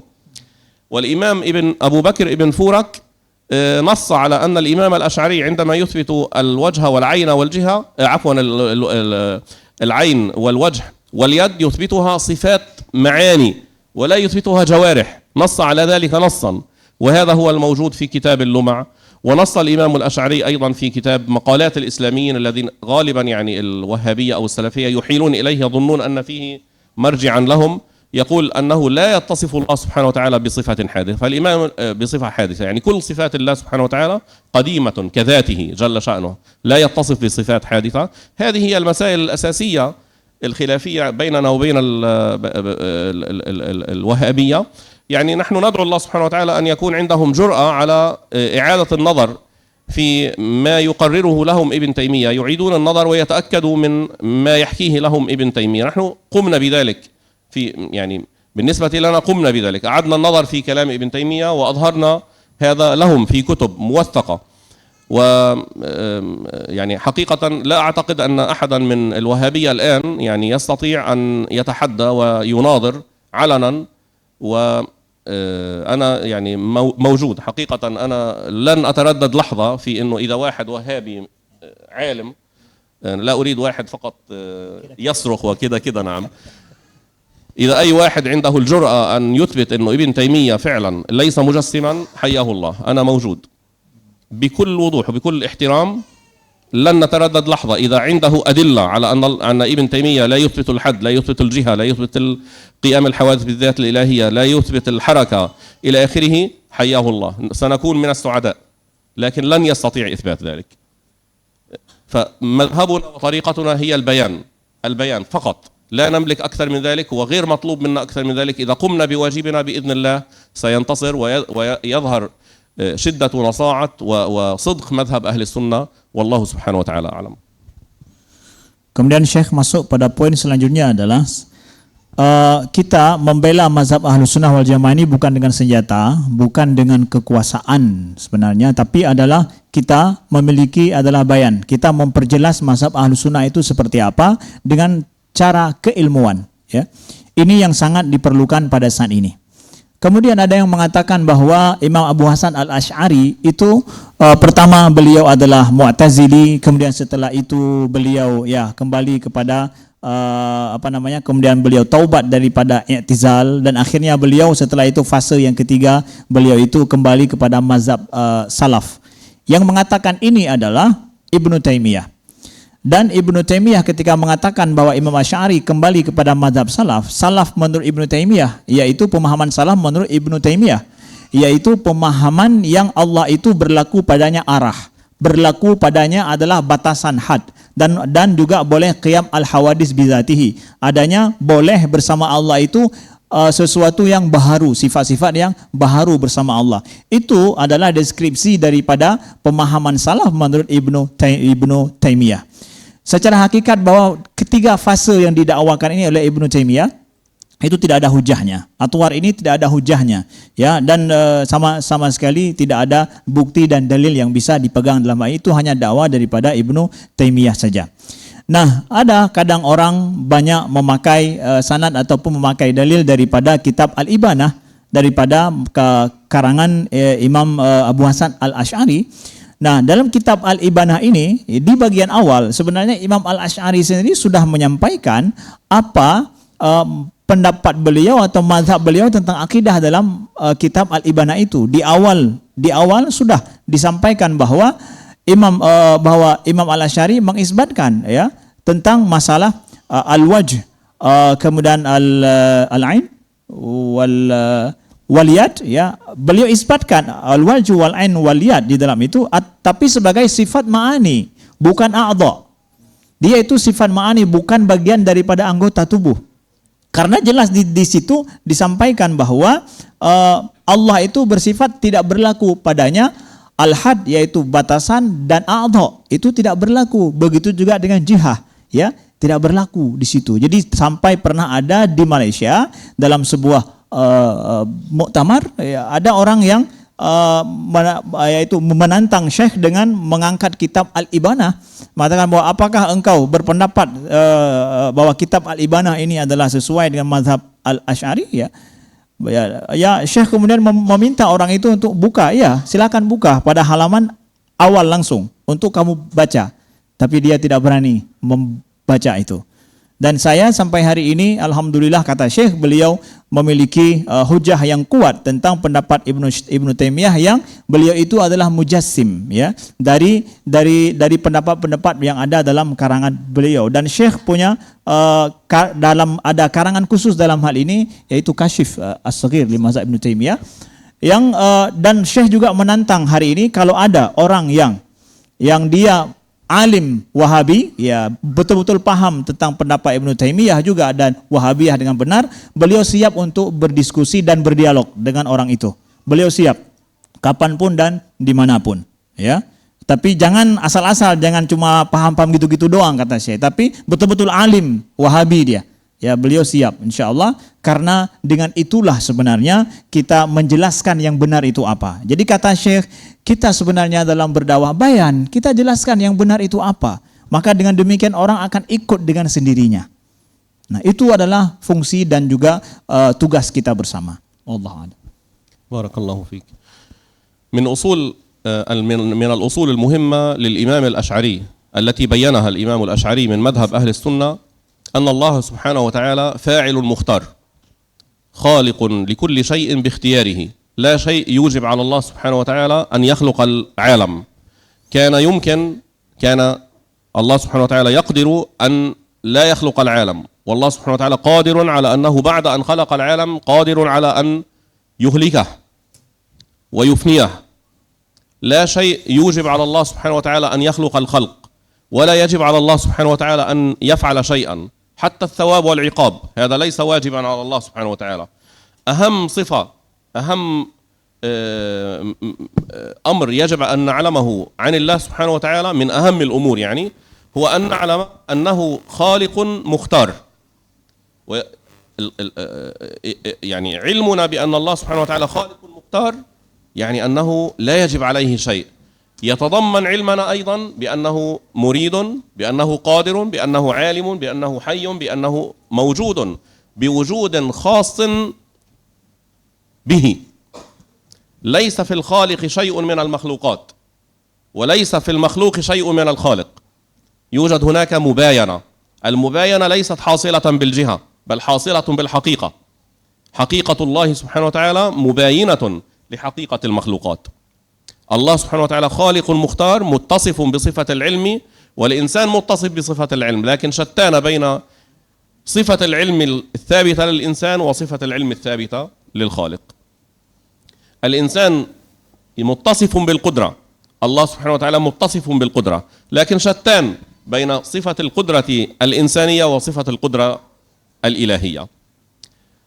الاشتراك في معظم هذه الأمور، في معظم هذه الأوصاف بالأحكام، هذا أقرب إلى نوع من الاشتراك اللفظي، أما لا يوجد هناك اشتراك بالحقيقة، لا بالحقيقة، حقيقة الوجود ولا حقيقة الصفات. ولذلك كثير من الناس يتوهم أننا عندما نقول إن الله سبحانه وتعالى عالم، هذا تشبيه، هذا ليس تشبيها أبدا. التشبيه عندما تقول إن الله سبحانه وتعالى محدود، إن الله سبحانه وتعالى جسم، لكن وصف الله سبحانه وتعالى بالعلم هذا وصفه بكمال واجب له. لا يمكن أن يكون الإله إلها إلا إذا كان عالما، إلا إذا كان قادرا. هذه من أهم الأصول التي قررها الإمام الأشعري رحمه الله سبحانه وتعالى، وقرر أيضا أن هذا مناف للتشبيه ومناف للاعتزال، الذي يعني أهم سمة من سمات الاعتزال هو أنهم أوجبوا على الله سبحانه وتعالى. المعتزلة وقعوا في خطأ التشبيه في الأفعال، قاسوا أفعال الله على أفعال المخلوقات فأوجبوا له التعليل والغرض والصلاح والأصلح ونحو ذلك. والمشبهة والمجسمة قاسوا الله سبحانه وتعالى في الذات والصفات فأوجبوا لله سبحانه وتعالى الحد والحركة والحيز والتغير في الصفات والحدوث وهكذا.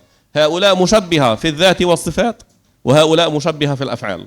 وأهل السنة تبرؤوا من التشبيه في الذات والصفات وتبرؤوا من التنزيه في الأفعال، فحازوا بإذن الله سبحانه وتعالى القصب الأعلى والتقرير الأوضح والأكمل لجلال الله سبحانه وتعالى. Kemudian ada prinsip kaidah dalam mazhab Al-Asy'ariyah itu adalah bahwa Allah Subhanahu wa taala fa'ilun mukhtar, bahwa Allah itu adalah pencipta yang mukhtar, bebas untuk berkehendak. Tidak ada yang wajib pada Allah Subhanahu wa taala sama sekali dan apapun. Maka dari sini Allah menciptakan alam, maka Allah juga nanti akan mengifnakan ataupun akan meniadakannya. Tidak ada yang wajib pada Allah Subhanahu wa taala. Bahkan tidak wajib bagi Allah untuk as-sawab wal jaza, masalah mengganjari kebaikan manusia juga tidak dikatakan wajib atas Allah untuk mengganjari hambanya. Begitu adalah salah satu prinsip mabda daripada Al-Asy'ariyah atau yang ditakrir oleh Abu Hasan Al-Asy'ari. Maka dari sini kita lihat bahwa di satu sisi orang Mu'tazilah itu mereka mewajibkan kepada Allah al-aslah misalkan, ya, apa yang terbaik itu Allah wajib untuk melakukannya. Al-aslah ini adalah sebuah pemikiran di mana sebuah prinsip di mana kalau itu baik bagi hamba maka Tuhan wajib untuk melakukannya. Nah, ini orang Mu'tazilah itu mereka sudah jatuh kepada tashbih fil af'al. Mereka menjadi musyabbih dari sisi tindakan. Jadi tindakan Allah atau af'alullah mereka menyamakannya dengan fi'lul makhluk gitu. Tashbih al-af'al gitu. Sedangkan orang al-mujassimah mereka sudah terjatuh pada tashbih dari sisi zat dan sifat Allah. Ya, mereka memperbolehkan terjadi pada zat Allah itu sifat-sifat yang baru. Jadi terjadilah di sini dua tasbih. Sedangkan Ahlus Sunnah wal Jamaah itu jauh dan berlepas tangan daripada Mu'tazilah yang tasbih fil af'al dan berlepas tangan daripada orang Mujassimah yang mereka terjadi tasbih pada az-zat dan sifat tersebut. Nah. Ada yang nota lain? Ya. ومع أن الأشاعرة وأهل السنة والجماعة سواء الأشاعرة والماتريدية ردوا على غيرهم من الفرق الإسلامية، إلا أنهم بفضل الله سبحانه وتعالى تمسكوا بالقواعد المضبوطة والأدلة القطعية في التعامل مع المخالفين، لم يتعنتوا ولم يصل بهم الأمر إلى درجة تكفير كل من خالفهم كما يزعم كثير من الناس. نعم، نحن نقول إن بعض الأشاعرة مالوا إلى التكفير. يعني بعض الأشاعرة مثلا مثل الإسفرايني كان يميل، أو الإمام البغدادي كان يميل إلى تكفير المعتزلة مثلا. لكن القول المعتبر والقول المعتمد عند أهل السنة هو عدم تكفير أحد من أهل القبلة. عدم تكفير أحد من أهل القبلة. نحن نقول بكل وضوح، نحن الذين نقول إن بعض علماء الأشاعرة بعض أئمة الأشاعرة العظام مالوا إلى تكفير المعتزلة ورجحوا تكفير المشبهة. نحن لا ننكر ذلك، لكننا نقول في الوقت نفسه إن أعاظم العلماء أيضا وجماهير أهل السنة مثل الإمام الباقلاني والأشعري نفسه والإمام الرازي والإمام الغزالي وغيرهم من الأعلام، عدد من شئت من الأعلام، قالوا قولا واحدا معتبرا هو المعتمد عند المذهب الأشعري: عدم تكفير أحد من أهل القبلة. يعني من حقق المعلوم من الدين بالضرورة، من حقق ما أدخله في الإسلام، فلا يكفر ولا يخرج إلا بنقض ما أدخله في هذا الدين. هذا هو الذي نص عليه الإمام الطحاوي في عقيدته الطحاوية، وهو ما نص عليه الإمام الأشعري وحكاه لأحد طلابه وهو الإمام أحمد ابن زاهر السرخسي. وأنا تكلمت عن هذه الرواية بشكل مفصل وذكرت سندها، والأئمة والعلماء ذكروها، الإمام البيهقي وابن عساكر وحتى الإمام الذهبي الذي لا يحب الأشاعرة ذكر هذه القصة وقال، ومن يعني معنى كلامه أنه من الكلمات التي تحكى والتي فعلا يسر لها مما روي عن الإمام الأشعري ما حكاه الإمام أحمد ابن زاهر السرخسي، وهو من طلاب الإمام الأشعري. أنا عددت أكثر من 17 إماما وعالما من طلاب الأشعري في بحث موجود، من أحب نرسله له، وإن شاء الله سننشره على الصفحة والإنترنت يستفاد منه إن شاء الله. يقول الإمام الأشعري لتلميذه أحمد ابن زاهر السرخسي، وهذا الكلام مقرر في كتبه أصلا، يعني لم يقل به فقط عند موته كما يتصور، بل هو مقرر، لكن أراد أن يوصي به. كيف أن النبي صلى الله عليه وسلم أوصى الصحابة ببعض وصايا هي ليست مخالفة لما كان يقرره لهم في أثناء حياته صلى الله عليه وسلم، لكنه شدد عليها مؤكدا عليها. وهذا من هذا الباب قال: اعلموا أني، هذا كلام الإمام الأشعري، اعلموا أني لا أكفر أحدا من أهل القبلة. لماذا؟ لأنهم كلهم عبدوا معبودا واحدا، وإن أخطأوا في بعض الأوصاف. هذا الكلام يعود إلى أصل عند الإمام الأشعري وعند أهل السنة، أن الأصل في الإسلام هو معرفة الله. هذا أول واجب على الإنسان، هو المعرفة. طيب إذا الإنسان أخطأ في معرفة الله في باب الأفعال كما أخطأ المعتزلة، هل أنه لا يعرف الله مطلقا؟ لا، هو يعرف الله لكنه أخطأ في جانب منه. هذا لا ينفي أصل المعرفة، ينفي جانبا من جوانب كمالات المعرفة. هذا يخفض من معرفته لكن لا ينفيها.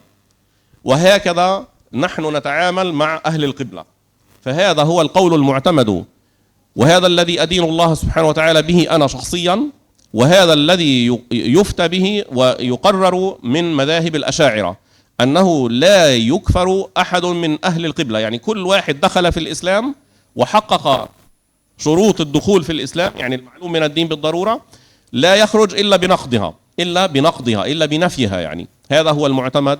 ولذلك يعني نحن نعلم أن أهل السنة والجماعة لما اشتملوا عليه من بيان واضح وأدلة صريحة على المفاهيم والآراء والبيانات التي قرروها، قبلتهم سائر الشعوب الإسلامية في مختلف مناطق العالم. يعني المذهب الاعتزالي انتشر في بعض البلاد في بعض الأزمنة، مذهب الوهابي في بعض البلاد في بعض الأزمنة، المذهب الشيعي بعض البلاد بعض الأزمنة، وهكذا قل ما شئت في جميع الفرق الإسلامية. لكن مذهب أهل السنة انتشر في جميع البلاد في جميع الأزمنة، وقبلته جميع الشعوب العربية والعجمية، الشرقية والغربية، الشمالية والجنوبية، الأبيض منهم الأسود، كلهم قبلوه لما وجدوا فيه من صلاحية بالغة لوصف الإسلام وتقرير رحابته. وهذا هو سمة من خصائص الدين الإسلامي، أنه صالح ومخاطب به جميع البشر ليس طائفة دون طائفة. وندعو الله سبحانه وتعالى أن يكون هذا أيضا مما يجعل الناس تنشرح لها صدورهم لفهم هذا المذهب وتدبره والتمسك به. والله سبحانه وتعالى يوفقنا وإياكم. Allahumma amin ya rabbal alamin. Kemudian Syekh mengatakan kepada kita bahwa Al-Asy'ariyah ketika mereka mengkritik atau menolak suatu pendapat, mereka itu memakai kaidah yang sangat dipegang ya di dalam mereka mengkritik atau mendebat suatu pendapat atau menolak suatu pendapat yang lain. Ada kaidah yang sama-sama dipegang. Nah, ya, kita melihat di dalam Asy'ariyah itu ada sebahagian pembesar Asy'ariyah itu ada yang cenderung mereka itu untuk atau condong mereka untuk mengkafirkan orang yang pihak lain, seperti misalkan Al-Isfaraini, Imam Al-Isfaraini, begitu juga Imam Al-Baghdadi itu cenderung untuk mengkafirkan orang Mu'tazilah misalkan. Ya, itu tidak kita nafikan, itu betul. Memang ada kecenderungan pembesar daripada Al-Asy'ariyah cenderung untuk itu. Tapi al-qaul mu'tamad, tetapi yang mu'tamad, prinsip yang dipegang di dalam paham Al-Asy'ariyah adalah bahwa kita tidak mengkafirkan seorang pun daripada ahli kiblat. Nah, jumhur di dalam hal ini itu adalah berpegang kepada ini. Seperti misalkan katakan Imam Al-Baqillani, kemudian juga katakan Imam Al-Ghazali, setelah itu begitu juga Imam Ar-Razi dan katakan yang lainnya, itu jumhur berpegang. Bahkan Imam Al-Asy'ari sendiri berpegang kepada prinsip ini, tidak mengkafirkan seorang pun daripada ahli kiblat. Ini yang kita pegang dengan baik. Bahkan Syekh mengatakan bahwa ada wasiat daripada Imam Al-Asy'ari kepada murid beliau yaitu Ahmad Ibn Zahir Al-Sarkhasi. Itu perkataan Imam Al-Asy'ari yang diwasiatkan kepada beliau ini itu bahkan diriwayatkan oleh Imam Az-Zahabi sendiri yang berbeda pendapat ya, dan juga oleh Ibnu Asakir dan yang lainnya, dan Syekh punya sanad langsung dalam hal ini yang menunjukkan wasiat penting daripada Imam Al-Asy'ari sebelum beliau wafat. Dan Imam Sarkhasi ini adalah merupakan murid beliau langsung, dan beliau mengatakan mewasiatkan sebagaimana Nabi mewasiatkan. Tentu yang diwasiatkan adalah apa yang selama dalam hidup itu dilakukan. Nah, maka beliau mewasiatkan apa itu? I'lamu, ketahuilah, anni la ukaffiru ahadan min ahlil qiblah. Ketahuilah bahwa aku tidak mengkafirkan satu orang pun daripada ahlu kiblat. Ya, dan mereka itu semua menyembah ma'budan wahidan, menyembah Tuhan yang satu, menyembah ma'bud yang sama. Ya, tetapi perbedaan dari sisi dalam mereka melafazkan atau menyifatkan. Ya, begitu adanya. Jadi ini adalah merupakan al-qaul al-mu'tamad dalam hal ini yang dipegang dalam mazhab al-Asy'ari. Dan ini kaidah penting. Dan inilah kata Syekh yang saya adinu bihi, yang Syekh juga meyakini secara agama akan hal ini. Begitulah sebenarnya kita juga berprinsip secara agama kita dalam hal ini tidak mudah mengkafirkan orang lain. Karena prinsipnya adalah siapa yang masuk Islam mimma ulima minad-din bid-darurah, yang meyakini sesuatu yang prinsipil rukun dalam agama ini, maka dia tidak akan keluar dari agama ini kecuali dia menafikan keyakinan-keyakinan yang memasukkan dia ke dalam Islam. Ya, itu prinsipnya. Jadi sesuatu keyakinan yang dia yakini, dengan itu dia menjadi muslim, tidak akan dia keluar dari Islam kecuali dengan dia menafikan sendiri apa yang memasukkan dia ke dalam Islam. Itu yang menjadikan seorang itu kafir. Nah, wallahu a'lam. Barakallahu fik.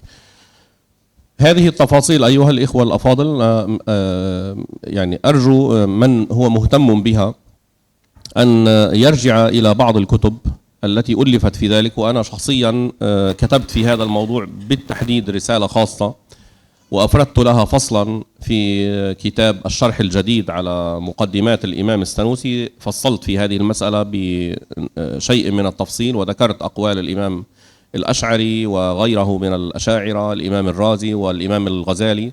وكثير من الناس يظن أن ما كتبه الإمام الغزالي رحمه الله في فيصل التفرقة بين الإسلام والزندقة يظنون أن هذا رأي خاص للإمام الغزالي. لا، هو في الحقيقة يقرر مذهب الأشاعرة، إنه مهما أمكن إرجاع آراء أهل الملة، أهل الإسلام، أهل الفرق الإسلامية إلى بشيء من التأويل بحيث أنه لا يصبح تكذيبا للشريعة الإسلامية، فهذا يدفع عنهم التكفير مهما استطعنا. نحن هناك فرق أيها الإخوة بين قولنا إنهم لا يكذبون وبين أنهم أخطأوا. قد يكون أخطأ ولكنه لم يقصد التكذيب. الإمام الغزالي رحمه الله قال: الضابط في التكفير هو أي قول يصل إلى مرحلة التكذيب لما جاءت به الشريعة، هذا كفر. لكن لو واحد أخطأ في قول لكنه أخطأ على سبيل التأويل، على سبيل الفهم المنحرف، لكنه لم يرد تكذيب الشريعة، هو نظر في الشريعة.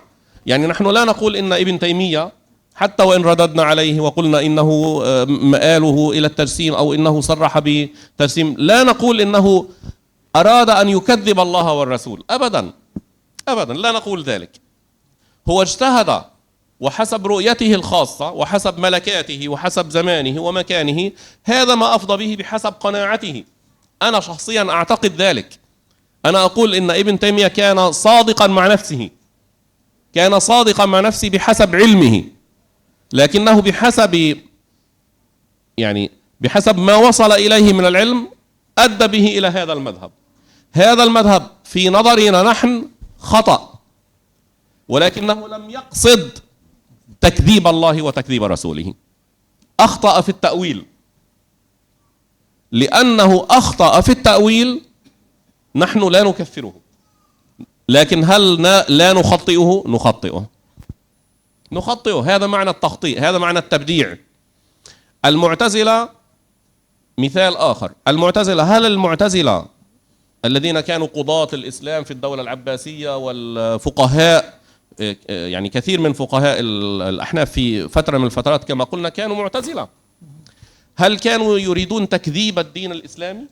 أبدا أبدا، ولا نعتقد في أحد منهم شيء من ذلك. لكن هل لأنهم لا يريدون تكذيب الله سبحانه وتعالى هل معنى ذلك أنهم لم يخطئوا؟ أخطأوا.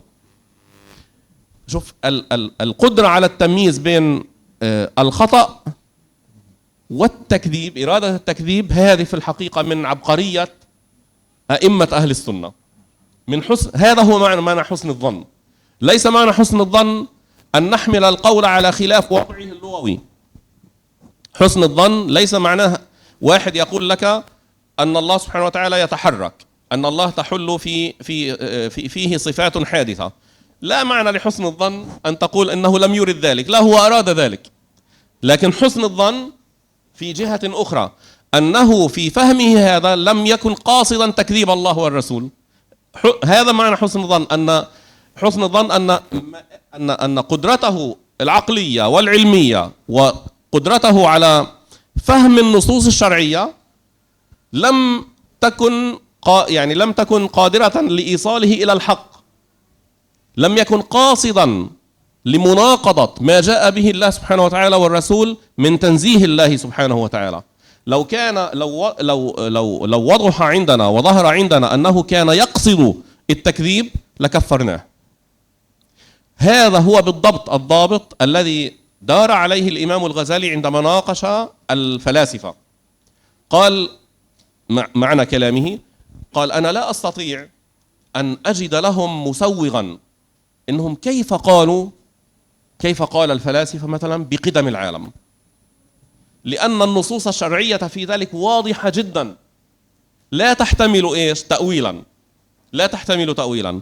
فعندما قالوا بقدم العالم وبنفي الإرادة عن الله سبحانه وتعالى، هذا يضارع التكذيب، فلذلك أنا أكفرهم. لكن الحمد لله أنه لم يصل أحد من فرق المسلمين إلى هذا الموضع، إلى هذا المقام. وبناء على ذلك الإمام الأشعري والإمام الرازي والإمام الباقلاني وغيرهم من الأئمة من المتقدمين والمتأخرين، والعضد الدين الإيجي والسعد التفتازاني والبيجوري والدردير وغيرهم من أئمة والسنوسي، هؤلاء قاطبة لا يقولون بالتكفير إلا في المواضع التي ذكرناها لكم والله سبحانه وتعالى يوفقنا وإياكم. Kemudian kata Syekh, beliau ada menulis sebuah risalah dalam masalah ini yang nanti akan di-share oleh Syekh dan bahkan dalam internet yang bisa untuk dinikmati oleh semuanya. Dan beliau mengisyaratkan kepada sebenarnya Imam Al-Ghazali sendiri dalam karangan beliau Faisal Tafriqah Bainal Islam wa Zandaqah, beliau juga ada mentakrirkan, ya, menetapkan tentang masalah prinsip pengkafiran ini, ya, yang sebahagian orang menganggap ini adalah hanya pendapat Imam Al-Ghazali saja. Enggak, sebenarnya adalah merupakan beliau menetapkan dan memperjelas, meneguhkan kembali terhadap prinsip daripada prinsip Ahlussunnah dalam hal ini. Nah, apa yang disebutkan oleh Imam Al-Ghazali dalam kitab beliau tersebut adalah bahwa perlu adanya pembedaan antara takzib dengan takhti atau khata. Jadi ada pendustaan atau terjadi kesalahan. Nah, seseorang yang berpendapat yang dia itu bisa saja itu terjadi kesalahan, ya, bisa terjadi kesalahan dalam pendapatnya itu sah saja, ya. Tapi kadang orang tidak mendustakan. Karena apa? Kita mengatakan ada saja sedikit daripada takwil, ya, daripada pendapatnya itu, ya, itu menunjukkan kepada kesalahan, tidak langsung dikatakan mendustakan. Nah, dalam hal ini misalkan Ibnu Taimiyah sendiri, ketika Ibnu Taimiyah berpendapat, ya, itu adalah kata Syekh Ibnu Taimiyah itu sadiqun ma nafsi, dia jujur dengan sendirinya, ya, dengan dirinya sendiri, jujur sesuai dengan ilmu yang didapatkan masa dia hidup, ya, sehingga dia berpendapat sebagaimana memang yang menjadi qanaati, sesuatu yang diyakini benar oleh dirinya. Nah, maka itu ijtihad Ibnu Taimiyah sampai mengatakan hal-hal yang seperti itu yang kita tahu. Nah, apakah Ibnu Taimiyah dalam hal ini beliau mendustakan? Enggak, beliau salah. Nah, karena beliau salah, maka kita pantas menyalahkannya. Tapi kita tidak mengatakan beliau mendustakan Islam sama sekali. Seperti misalkan juga orang Mu'tazilah, pembesar-pembesar Mu'tazilah dulu kita katakan bahwa apakah mereka dengan ilmunya ingin mendustakan agama ini? Ya, tidak. Kita tidak mengatakan itu. Bahkan satu orang pun nggak akan ada seperti itu. Tapi terjadi kesalahan dalam mereka berpendapat. Karena itu kita katakan mereka salah. Nah, begitu pula dengan Ibnu Taimiyah ini. Misalkan saya sendiri kata Syekh meyakini seperti itu pada Ibnu Taimiyah. Dia adalah mengatakan sesuai dengan ilmunya. Lalu dia bersalah dalam ijtihadnya, kita katakan dia salah. Maka perlu dibedakan antara mendustakan agama dengan terjadi kesalahan di dalam dia berpendapat. Kalau mendustakan menuju kepada kekafiran, sedangkan kesalahan tidak menuju kepada kekafiran. Ini perlu untuk dipisahkan di dalam kita menghukum. Ini salah satu prinsip daripada Ahlussunnah yang penting untuk kita pakai di dalam permasalahan takfir itu sendiri. Jadi oleh sebab itu kata Syekh, imam-imam secara menyeluruh, imam-imam pembesar Al-Asy'ariyah, misalkan dari Imam Abu Hasan Al-Asy'ari, kemudian Imam Al-Baqillani, Imam Ar-Razi, Abduddin Al-Iji, kemudian Imam Dardiri, begitu juga Imam Sunusi, Imam Bajuri dan yang lain seterusnya dari mutaakhirin dan juga mutaqaddimin, itu semua berprinsip demikian. أخيرا ما نريد أن نلفت أنظاركم إليه يكون هذا إن شاء الله ختام لهذا اللقاء. إن شاء الله أدعو الله سبحانه وتعالى أن لا أكون قد أطلنا عليكم أو جعلناكم تملون. الله يبارك فيك. نلملم الموضوع حتى لا يظن واحد من الناس أن أهل السنة فقط ظهروا للرد على الآخرين. لا، أهل السنة أيها الإخوة الأفاضل لهم عندهم تصور كامل عن الدين الإسلامي، تصور متكامل سواء وجد من يعارضهم أو لم يوجد عن الله سبحانه وتعالى، تصور متكامل عن الشريعة، تصور كامل عن اليوم الآخر ما يؤول إليه حال الإنسان، تصور متكامل عن كيف يفهم الإنسان هذه المطالب. فلذلك الأشاعرة والماتريدية يعني أهل السنة والجماعة عموما لهم مذهب مستقل، مذهب متميز في وسائل النظر، في أسباب المعرفة. تكلموا في الحواس، تكلموا في العقل، تكلموا في الأخبار. هذه أسباب المعرفة. استنبطوا ذلك من قول الله سبحانه وتعالى: والله أخرجكم من بطون أمهاتكم لا تعلمون شيئا وجعل لكم السمع والأبصار والأفئدة لعلكم تشكرون.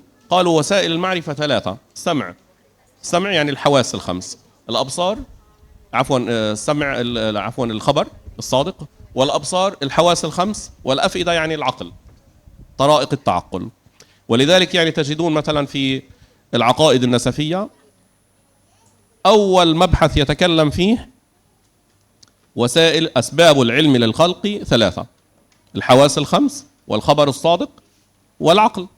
هي مأخوذة من أين؟ من الآية: ولا تقف ما ليس لك به علم إن السمع والبصر والفؤاد. ثلاثة أيضا، لاحظ ثلاثة: إن السمع والبصر والفؤاد كل أولئك كان عنه مسؤولا.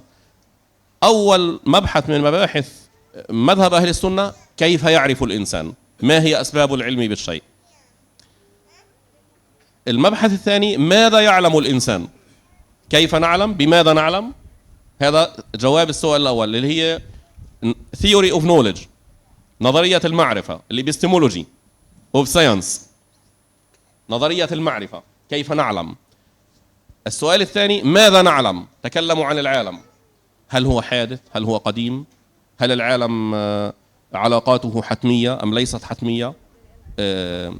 تكلموا عن العالم، الجواهر، الأعراض، الزمان، المكان، أعطوا تصور للإنسان عن العالم. في أثناء كلامهم عن أسباب المعرفة ردوا على السفسطائية والمخرفين وأصحاب القول بالحلول والاتحاد والإلهامات الباطلة. قالوا هذه ليس من أسباب العلم بصحة الشيء عند أهل السنة.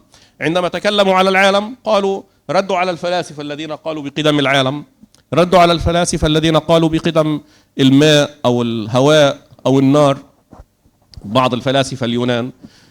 ردوا على بعض الفلاسفة الذين قالوا إن العالم يستحيل أن ينعدم، لا شيء يثبت أن العالم يستحيل أن ينعدم، وهكذا. يعالجون كل موضوع: ماذا نعلم؟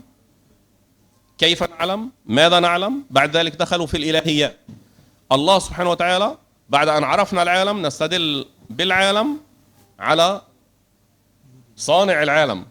صانع العالم: إن في خلق السماوات والأرض واختلاف الليل والنهار، آخر الآية: لآيات لقوم يعقلون. إذن طريقة أهل السنة هي النظر في العالم، في المصنوع يعني، لمعرفة الصانع. هذه باختصار هي طريقة القرآن الكريم. أول شيء: كيف تعلم؟ من القرآن الكريم. ماذا نعلم عن العالم؟ لخصوا لك الخصائص الأساسية للعالم.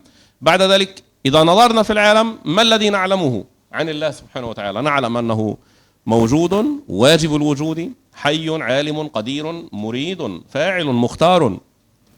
طب ماذا فعل هذا الصانع العالم؟ أوجدنا لا من شيء. لما جاء الصحابة يسألون النبي صلى الله عليه وسلم قالوا له: أخبرنا عن أول هذا الأمر. قال لهم: كان الله ولم يكن شيء غيره، وكان عرشه على الماء. أخبرهم، لأنه هذه أصل من أصول الشرائع.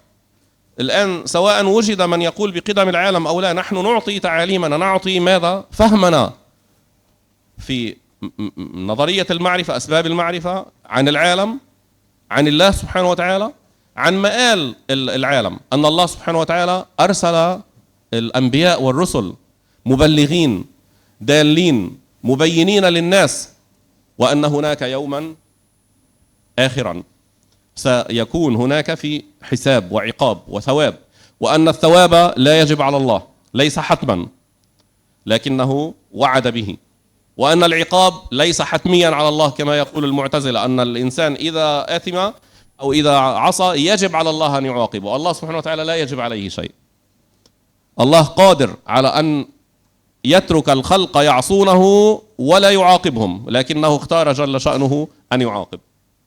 الله سبحانه وتعالى قادر على أن يجعل أو أن يترك الخلق جميعا يعبدونه ولا يثيبهم، لكنه اختار جل شأنه أن يثيب.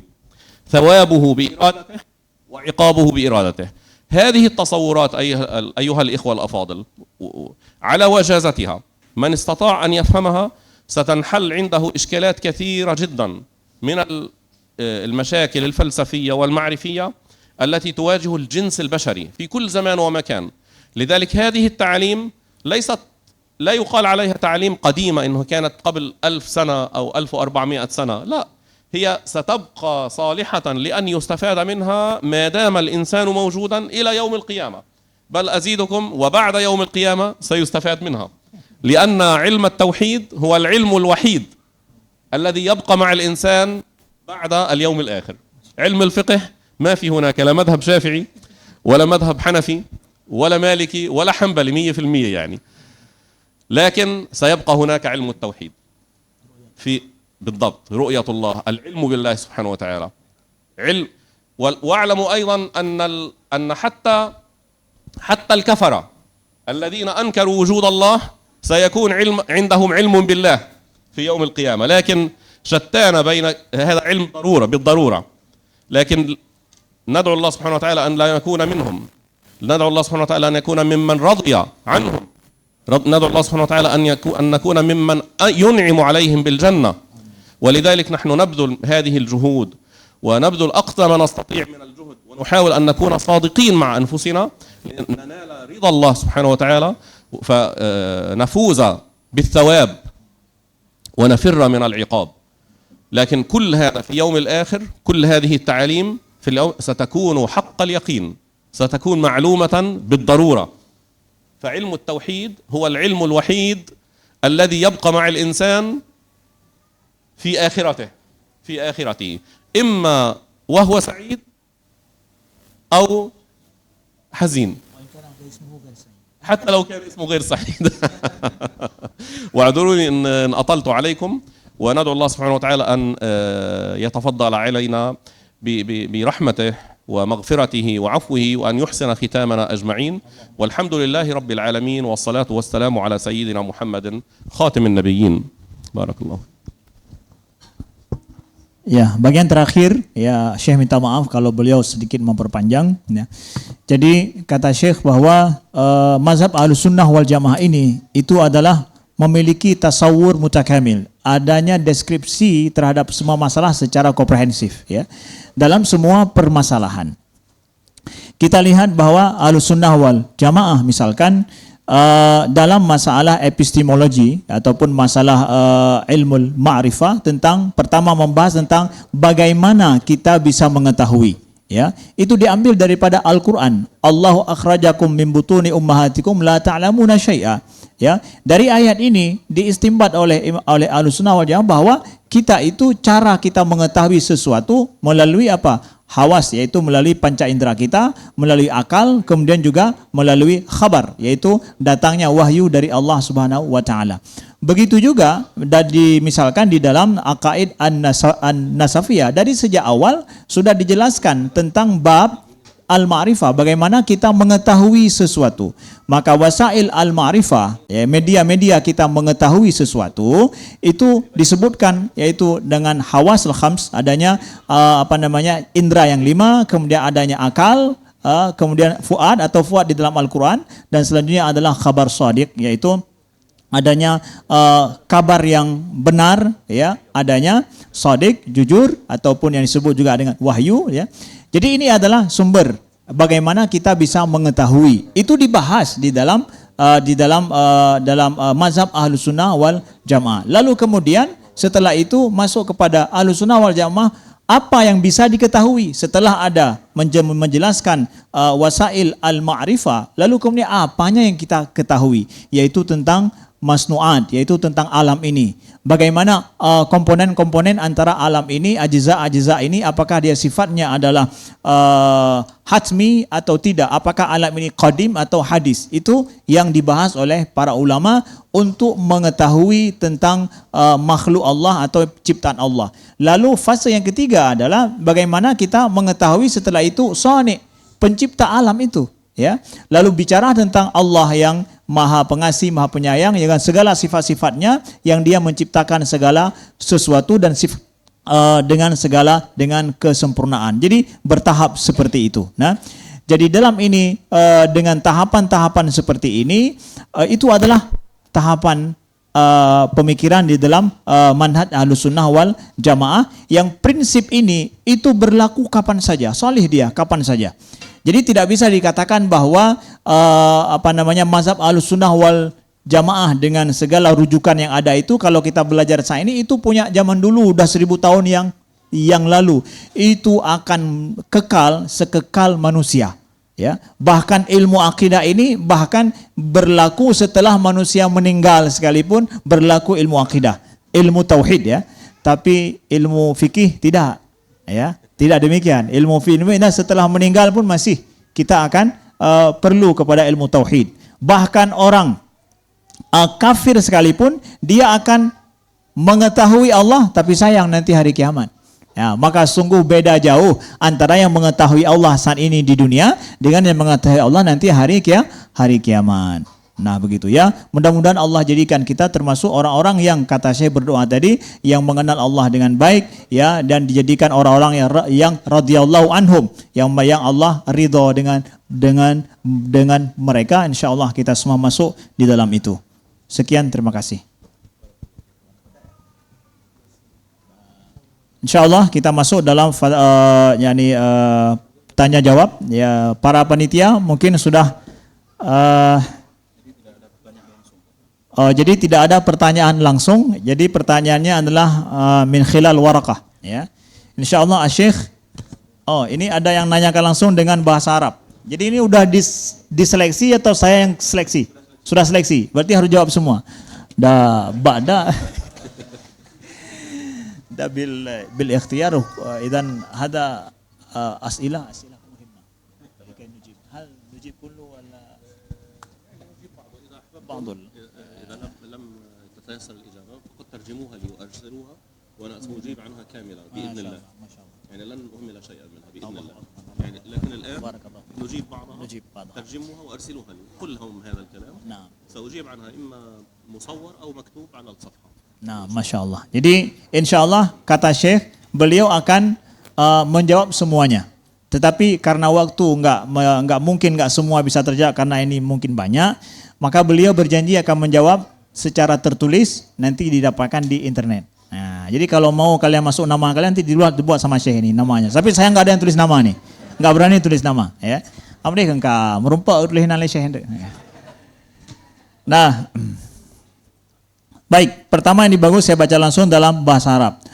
Zahara muakharan unasun yadda'una annahum sufiyah wa yatakallamuna fil mala' an at-tasawuf al-falsafiyah hatta ala awamin nas mislu audat dhamir huwa ila sayyidina Muhammad fi qouli ta'ala qul huwallahu ahad fama ra'yu fadilatukum.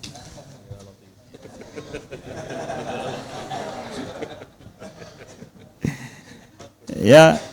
Kemudian setelah itu adalah farqu baina ta'wil wa tafwid wa ayyuhuma aslam min dzalik ta'wil aw tafwid mislu yadullah fawqa aydihim man hum al-firqa an-najiyah min 73 qala ahli al-ilm ikhtalafa al-ulama rahmah hal yadkhul fi hadha ad-dawr fi ikhtilaf al-i'tiqad li'anna ba'd al-atba' al-madhahib al-fiqhiyah la yadkhuluna fi ahli sunnah. Hadha mungkin الفوج الأول. نعم. سأحاول أن أجيب باختصار ما أمكن. طبعا أيها الإخوة الأفاضل، التصوف ذكرنا غير مرة أن التصوف عند أهل السنة هو تجرد لله سبحانه وتعالى، تجرد العبد لله بناء على الطريقة المبينة في الفقه، الأحكام الفقهية، وبناء على العقائد المذكورة عند أهل السنة. التصوف ليس شيئا غير ذلك، ثم هو ترقي في مراتب الكمال من بناء على التعبد لله والتجرد والتخلص من الأهواء والشهوات وبناء على التزام الطاعات ونحو ذلك. التصوف عند أهل السنة ليس شيئا غير ذلك. مراتب العلو ومراتب الكمال ومراتب الولاية تتبع القرب من الله بناء على طاعته فقط. لا يوجد هناك عقيدة خاصة بالصوفية. عقيدة الصوفية عند أهل السنة هي نفس عقيدة أهل السنة، لا يوجد. لا تصدق أحدا يقول إن هناك عقيدة خاصة تكشف للصوفي خلاف ما هو منصوص عليه عند أهل السنة أبدا. إن كان هناك بعض الأمور التي تكشف فاعلموا أن هذا لم يصل إلى درجة الكمال في التصوف. هذه مراحل جذب أو سكر أو غيبة أو نحو ذلك، لا يعتد بهذه الأمور كلها. أهل السنة صرحوا بصورة واضحة أن عقيدة الصوفية مثل الإمام الكلبادي والإمام القشيري وغيرهم والإمام الغزالي هي نفسها عقيدة أهل السنة. من يقول، أنا لا أعرف من الذي يقول إن قل هو الله أحد، قل هو الله أحد أنه هو يعود على سيدنا محمد. لا أبدا، أكيد مش ابن تيمية. بغض النظر يعني قال به الجيلي أو ابن عربي أو غيرهم، أنا حقيقة لا يهمني كثيرا من يقول. المهم أنه هذا القول غير صحيح، لأنه لا يوجد هناك ما يدل عليه أصلا. قل هو الله، هو الله أحد. انظروا في كل التفاسير، هو يعود على الله، هو الله، هي أصلا الآية تشرح نفسها. هو الله أحد، هو الله أحد. الله أحد مبتدأ وخبر، ويقومان مقام خبر هو الله أحد. الآية تشرح نفسها، لا يمكن بأي حال من الأحوال أن يعود الضمير إلى سيدنا محمد صلى الله عليه وسلم.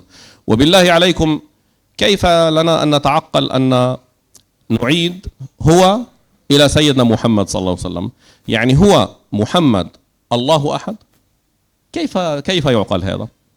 هذا نوع من السكر، سكر يعني لا أستطيع أن أقول جذب ولا عرفان، هذا ليس عرفانا، هذا شيء غير معتبر، خلينا نسميه شيء غير معتبر، لا يلتفت إليه.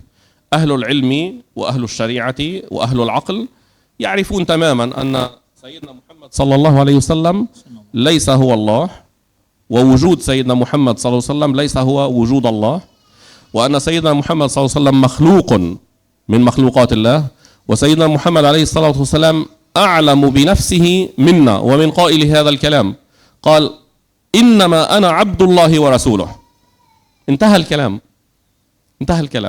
سيدنا محمد هو عرفنا بنفسه عبد الله ورسوله، خلقه الله سبحانه وتعالى بعد أن لم يكن، بعثه الله بعد أن لم يكن يعلم. الله هو الذي هدى سيدنا محمد صلى الله عليه وسلم، هو الذي أنزل عليه الرسالة. سيدنا محمد صلى الله عليه وسلم قبل أن يعلمه سيدنا جبريل بإذن الله جل شأنه، هل كان يعلم القرآن؟ لا، القرآن كلام الله أنزله الله سبحانه وتعالى على سيدنا محمد صلى الله عليه وسلم بأمره بواسطة جبريل عليه السلام. هذه هي العقائد الإسلامية. أي كلام آخر ينسب لصوفي أو غير صوفي لا يجوز أن يلتفت إليه، حتى وإن كان لذيذا، حتى وإن كان شيء ما شاء الله. هذا كلام كله كلام لا يلتفت إليه عند أهل العلم وعند أهل الشريعة. يمكن أن يعني نرى فيلم موفي ونسر به، مضحك كوميدي تراجيدي، ونسر به. ليس كل شيء ننفعل به معناه حق. الانفعال ليس دليلا على الحقية. الحق دليله ماذا؟ الدليل، البيان، التقرير. لا يوجد شيء اسمه أن هو يعود على الله، على سيدنا محمد صلى الله عليه وسلم، أبدا. هو الله أحد يعني هو الله. هذه السورة هي تعدل ثلث القرآن، هي أساس التوحيد في القرآن الكريم. يعني كيف لنا أن نجعل أن وجود سيدنا محمد صلى الله عليه وسلم هو عين وجود الله مثلا، أو أي كلام آخر سخيف يلقى في هذا المقام لا يلتفت إليه. أهل السنة والجماعة صرحوا بهذا الكلام ووضحوه وبينوه. أرجوكم لا تلتفتوا لمثل هذه، أرجوكم نحن في غنى عن مثل هذه التعنتات، في غنى عن مثل هذه الشطحات. في غنى عن مثل هذه الآفات التي ولا يضبطها ضابط من علم ولا ذوق ولا شريعة ولا عقل أصلا. في غنى عن هذا كله. والله هذه مضيعة للأوقات. والله هذا كله عبارة عن فتح لباب الأوهام والخيالات، لا أكثر ولا أقل. لن تقوم على ذلك لا حضارة ولا دولة ولا دين ولا عقل ولا شيء. سيقوم على ذلك فقط عبارة عن خلوات وشطحات وخيالات. من أراد أن يتخيل وحده، لكن لا يدعون الخلق إلى ذلك.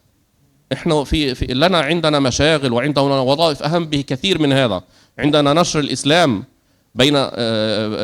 عند أبنائنا وأهل أمتنا وعند الناس أجمعين. نشر الدين الصحيح أولى بكثير من مثل هذه الترهات في الحقيقة. لا تنشغلوا حتى وإن صدرت ممن صدرت منه، لا يهمني في الحقيقة هذا الكلام. كلام الواضح المعقول الذي عليه الأدلة الظاهرة هو الذي نتمسك به. والله سبحانه وتعالى أعلم. Jadi ditanyakan kepada Syekh tadi adalah tentang bahwa munculnya saat ini ada sebahagian kelompok menamakan mereka orang sufi bicara tentang masalah tasawuf falsafi yang di depan orang umum, ya, yang mengatakan bahwa dhamir huwa dalam qul huwallahu ahad itu, huwa itu kembali kepada Sayyidina Muhammad sallallahu alaihi wasallam. Syekh menjelaskan dalam pertanyaan ini bahwa pertama masalah tasawuf itu adalah masalah akhlak dan masalah ketaatan kepada Allah yang orang bertingkat-tingkat dalam hal ini, ya, sampai ke tingkat wilayah. Wilayah ini adalah tingkat di mana ketaatan dia dan akhlak dia, adabiyah kepada Allah Subhanahu wa taala itu bertingkat-tingkat antara satu dengan orang yang lain. Kemudian dalam masalah pertanyaan dhamir yang kembali kepada huwa ini di dalam firman Allah qul huwallahu ahad, siapa yang bilang ini? Ya, siapa yang bilang ini, kata Syekh. Dan bagi saya nggak penting siapa yang bilang, ya, bahwa perkataan ini adalah perkataan yang tidak penting bagi saya. Karena sebenarnya Al-Quran itu sendiri sudah menjelaskan, ayat itu sendiri sudah menjelaskan posisi apa makna daripada huwa itu sendiri. Itu sudah terdiri secara gramatikalnya, yaitu ada khabar, ada mubtada, ada kabar di situ, sudah jelas. Ya, tidak bisa dimaknakan bahwa huwa itu Muhammad, jadi Muhammad itu Allah, ya, tidak bisa dimaknakan dengan seperti itu. Maka saya mengharapkan jangan kalian perhatikan perkataan seperti ini. Kita itu tidak penting perkataan-perkataan yang seperti ini. Ini adalah bagian daripada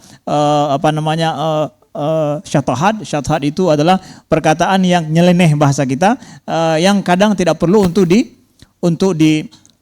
dijawab, tidak perlu untuk diperhatikan untuk itu. Maka siapapun yang mengajarkan ini, maka kalian jangan menghabiskan waktu kalian untuk itu. Karena apa? Dalam sufiyah itu ada yang kadang memang perkataan itu muncul pada saat derajat sakat. Sakat itu derajat diam, sukut, ya.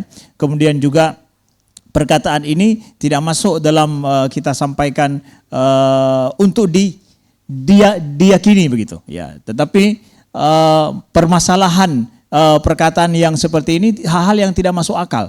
Hal-hal yang tidak masuk akal itu membuka kepada waham yang banyak. Ya, kalau dia ingin untuk berkhayal dan juga membuka khayal yang banyak, berkhayallah sendiri. Jadi jangan ajak orang lain untuk ikut berkhayal bersama dengannya. Karena kita ada standar yang akan kita pakai dalam Ahlus Sunnah, bahwa akidah Ahlus Sunnah itu akidah daripada Sufiyah, itu akidah Ahlus Sunnah jelas, ya, mulai dari Imam Al-Kalabazi misalkan, begitu juga Imam Al-Qushairi, Imam Al-Ghazali, itu akidah, tidak ada namanya akidah kaum Sufi, tidak ada akidah orang Sufi.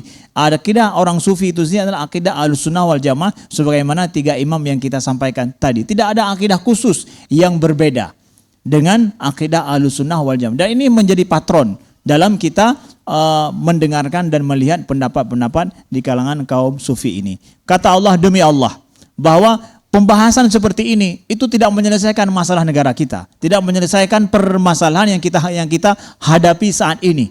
Jadi la taltafitu ilai arjukum, aku mengharap kepada kalian jangan berikan perhatian pada ajaran-ajaran yang seperti ini dan perkataan yang seperti ini. Wallahu a'lam. بارك الله ثم فيك.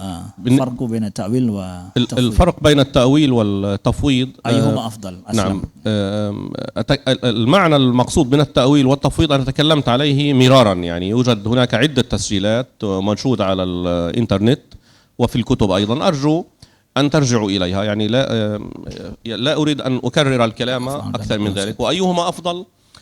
المختار عند جماهير، أنا أرجو أن برضو يكون كلامي دقيقا، جماهير العلماء من أهل السنة يختارون التأويل، يقدمونه على التفويض طريقة لفهم النصوص. كل من التأويل والتفويض هي طريقة لفهم النص. أكثر العلماء مالوا إلى التأويل المضبوط بقواعد لغوية وأصولية. التأويل ليس على الهوى، ليس مثل قل هو الله أحد أنه هو يعود، هذا ليس تأويلا، هذا تعنت، لأنه ليس مضبوطا لا بقرينة لغوية ولا نحوية ولا بلاغية ولا أي شيء، هوى، هذا ليس تأويلا، لا يلتفت إليه. لذلك قلنا لا يلتفت إلى هذا النحو ولا يسمى تأويلا أصلا، هذا أصلا لا يسمى تأويلا، لأن التأويل هو اسم على صرف اللفظ عن ما يظهر منه إلى معنى آخر بقرينة، والقرينة هذا يجب أن تكون أقوى من الظهور الأول، وهذا كله أنا بينته وشرحته ووضحته. فأكثر العلماء أيها الإخوة الأفاضل يميلون إلى التأويل، وكثير أيضا من العلماء يميلون إلى التفويض، يقولون لا نريد أن نقول في القرآن أو في تفسير النص بمجرد الظن، ما دمنا نظن ولا نقطع نكف ألسنتنا ونفوض إلى الله سبحانه وتعالى. هذه طريقة في التعامل مع النص، والتأويل طريقة أخرى في التعامل مع النص. أكثر العلماء حسب اطلاعي يميلون إلى التأويل. أنا شخصيا أميل إلى التأويل، ولا أمنع التفويض ولا أستخف به، ولا أقول إن التفويض يفضي إلى التجسيم كما يقول بعض الجهلة، هؤلاء جهلة. التفويض هو طريق لتنزيه الله سبحانه وتعالى، لكن مع الإقرار بأننا لا نعلم تفاصيل الكلام الإلهي المنزل على الأقل في هذا الموضع، ونحيل العلم إلى الله ونؤمن به على حسب علم الله حتى وإن لم نعلم تفاصيله. هذا هو التفويض. والتأويل هو اتباع لقرائن تفصيلية بحسب غلبة الظن والأدلة القوية بحسب الظهور، ولا نقطع بذلك، لكن نقول ما دام الله سبحانه وتعالى أنزل إلينا هذا النص فيمكننا أن نفهمه. لذلك العلماء قالوا من ظهر له قرائن ترجح التأويل فيتبعه. تأويل مش شطح، هذه الشطحات هذه ليست تأويلا أيها الإخوة الأفاضل. كل قول في القرآن لم يقم عليه دليل ظاهر، مش مجرد هوى أو ربما أو يحتمل. هذه كلمة يحتمل ليس دليلا، لابد أن يكون دليلا ظاهرا، والظهور علم تفصيله من علم أصول الفقه. لذلك دائما لابد طلاب العلم أيها الإخوة الأفاضل، لابد أي واحد يدرس في علم التوحيد لابد أن يدرس أصول الفقه، لابد. لن يستقيم ذات الإنسان المسلم طالب العلم إلا بجناح علم التوحيد، ومن جهة أخرى علم أصول الفقه. بعد ذلك يمكن أن يطير، غير ذلك سيتهاوى. لذلك الإمام البيجوري الإمام اللقاني في الجوهرة قال أوله أو فوض، وقال الشراح وقدم التأويل إشارة إلى رجحانه. باختصار هذا هو الظاهر، وهذا هو الذي يعني أنا شخصيا أميل إليه، ولا أحرم التفويض ولا أستسخفه، ولا يجوز لنا القول إن التفويض هو نوع من أنواع التجسيم أبدا. شتان بين تفويض أهل السنة وما يحكيه المجسمة من تمحلات. هذا ما يتعلق بالتفويض والتأويل. Jadi sebenarnya Syekh mengatakan bahwa pertanyaan ini itu banyak sudah dijelaskan di dalam internet dan bisa dibaca dan juga bisa dinonton, tidak panjang beliau akan bicarakan, tapi beliau menjawab bahwa ta'wil dengan tafwid kedua-duanya adalah itu tarekah daripada Ahlus Sunnah dalam memahami teks Al-Quran dan Sunnah Nabi SAW. Maka dari sini bahwa banyak ulama yang juga mentafwidkan di dalam kalangan ahli sunnah, begitu juga banyak juga yang mentakwilkan. Nah, jadi mentakwilkan ini bukanlah memakai kehendak hati, dia ada kaidah yang sangat konkret dalam permasalahan ini yang harus diikuti bagi orang yang mengambil sisi takwil ini. Banyak juga ulama yang mentakwilkan. Menurut saya, mana lebih banyak orang ulama yang mentafwid dengan mentakwil? Menurut telaah saya, kata Syekh, lebih banyak yang mentakwil. Dan saya sendiri lebih cenderung kepada yang ini, yaitu kepada yang takwil tersebut. Maka tidak bisa dikatakan dalam masalah tafwid, kalau tafwid itu akan sampai seseorang itu kepada tajsim, itu adalah jahalah yang bilang yang seperti itu. Itu orang jahil yang bilang seperti itu. Tidak, tafwid itu juga adalah bentuk daripada tanzih Allah, mensucikan Allah Subhanahu wa taala. Pada saat seseorang berhadapan dengan sebuah firman Allah, banyak dia lihat karinah-karinah di sana, lalu dia serahkan pemahaman yang benar kepada Allah Subhanahu wa taala, walaupun sebenarnya semua yang diturunkan oleh Allah Subhanahu wa taala itu sudah merupakan sesuatu yang bisa dipahami, tapi dia punya karinah lain yang akhirnya dia tafwid kepada Allah. Ini bentuk daripada tanzih itu sendiri, kata Syekh. Jadi Syekh sendiri dalam hal ini beliau lebih cenderung kepada takwil, ya, sehingga Imam Al-Laqani di dalam Jauharah beliau mengatakan bahwa awilhu aw fawidhu warum tanziha. Jadi takwilkan atau tafwidkan. Beliau lebih mengedepankan takwil, baru kemudian tafwid.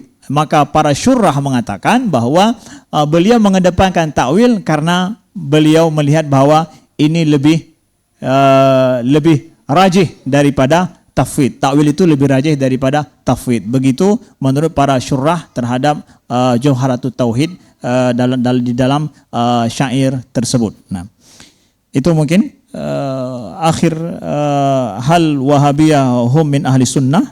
Thumma ma mawqifukum min wahdatil wujud alladhi qala bi Ibnu Arabi wal Hallaj.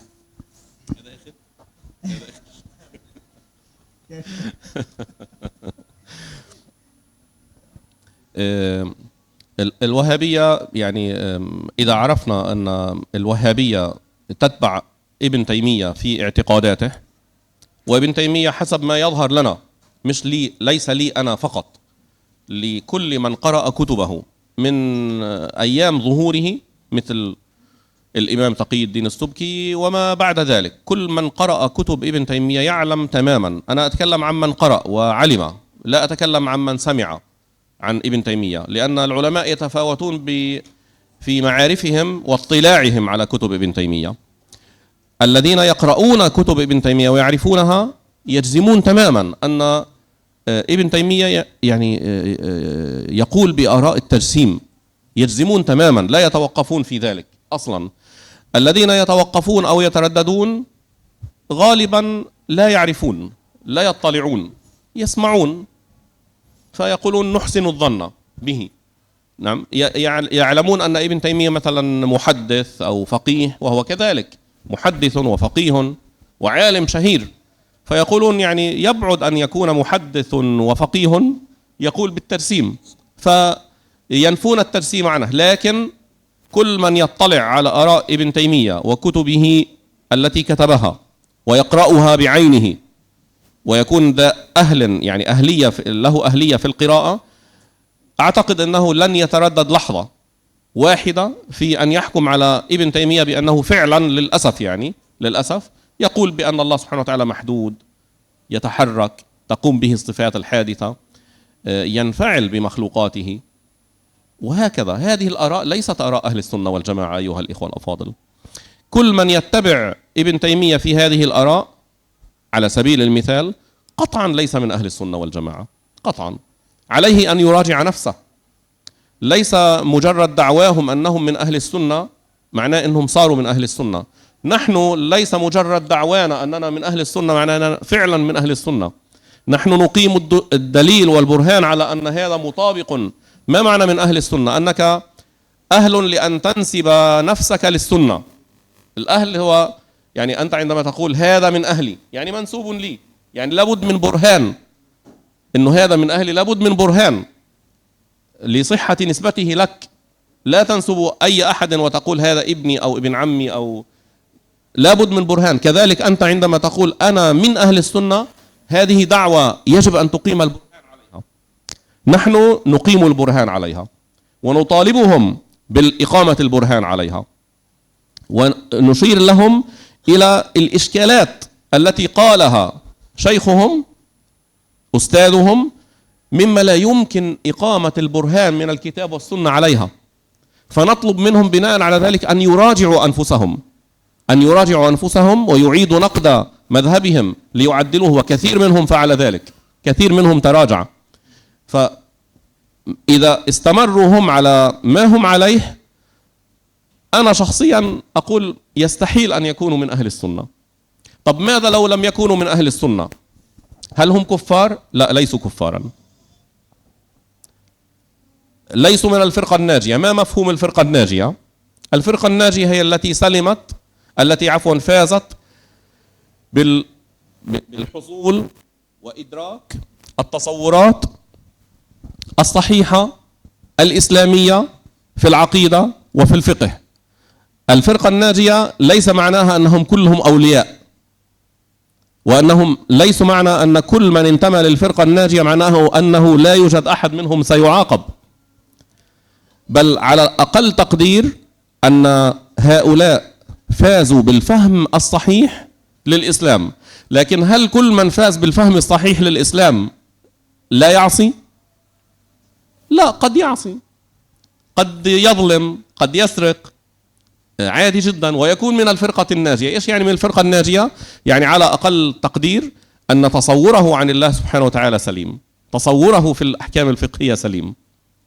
هذا هي الفرقة الناجية.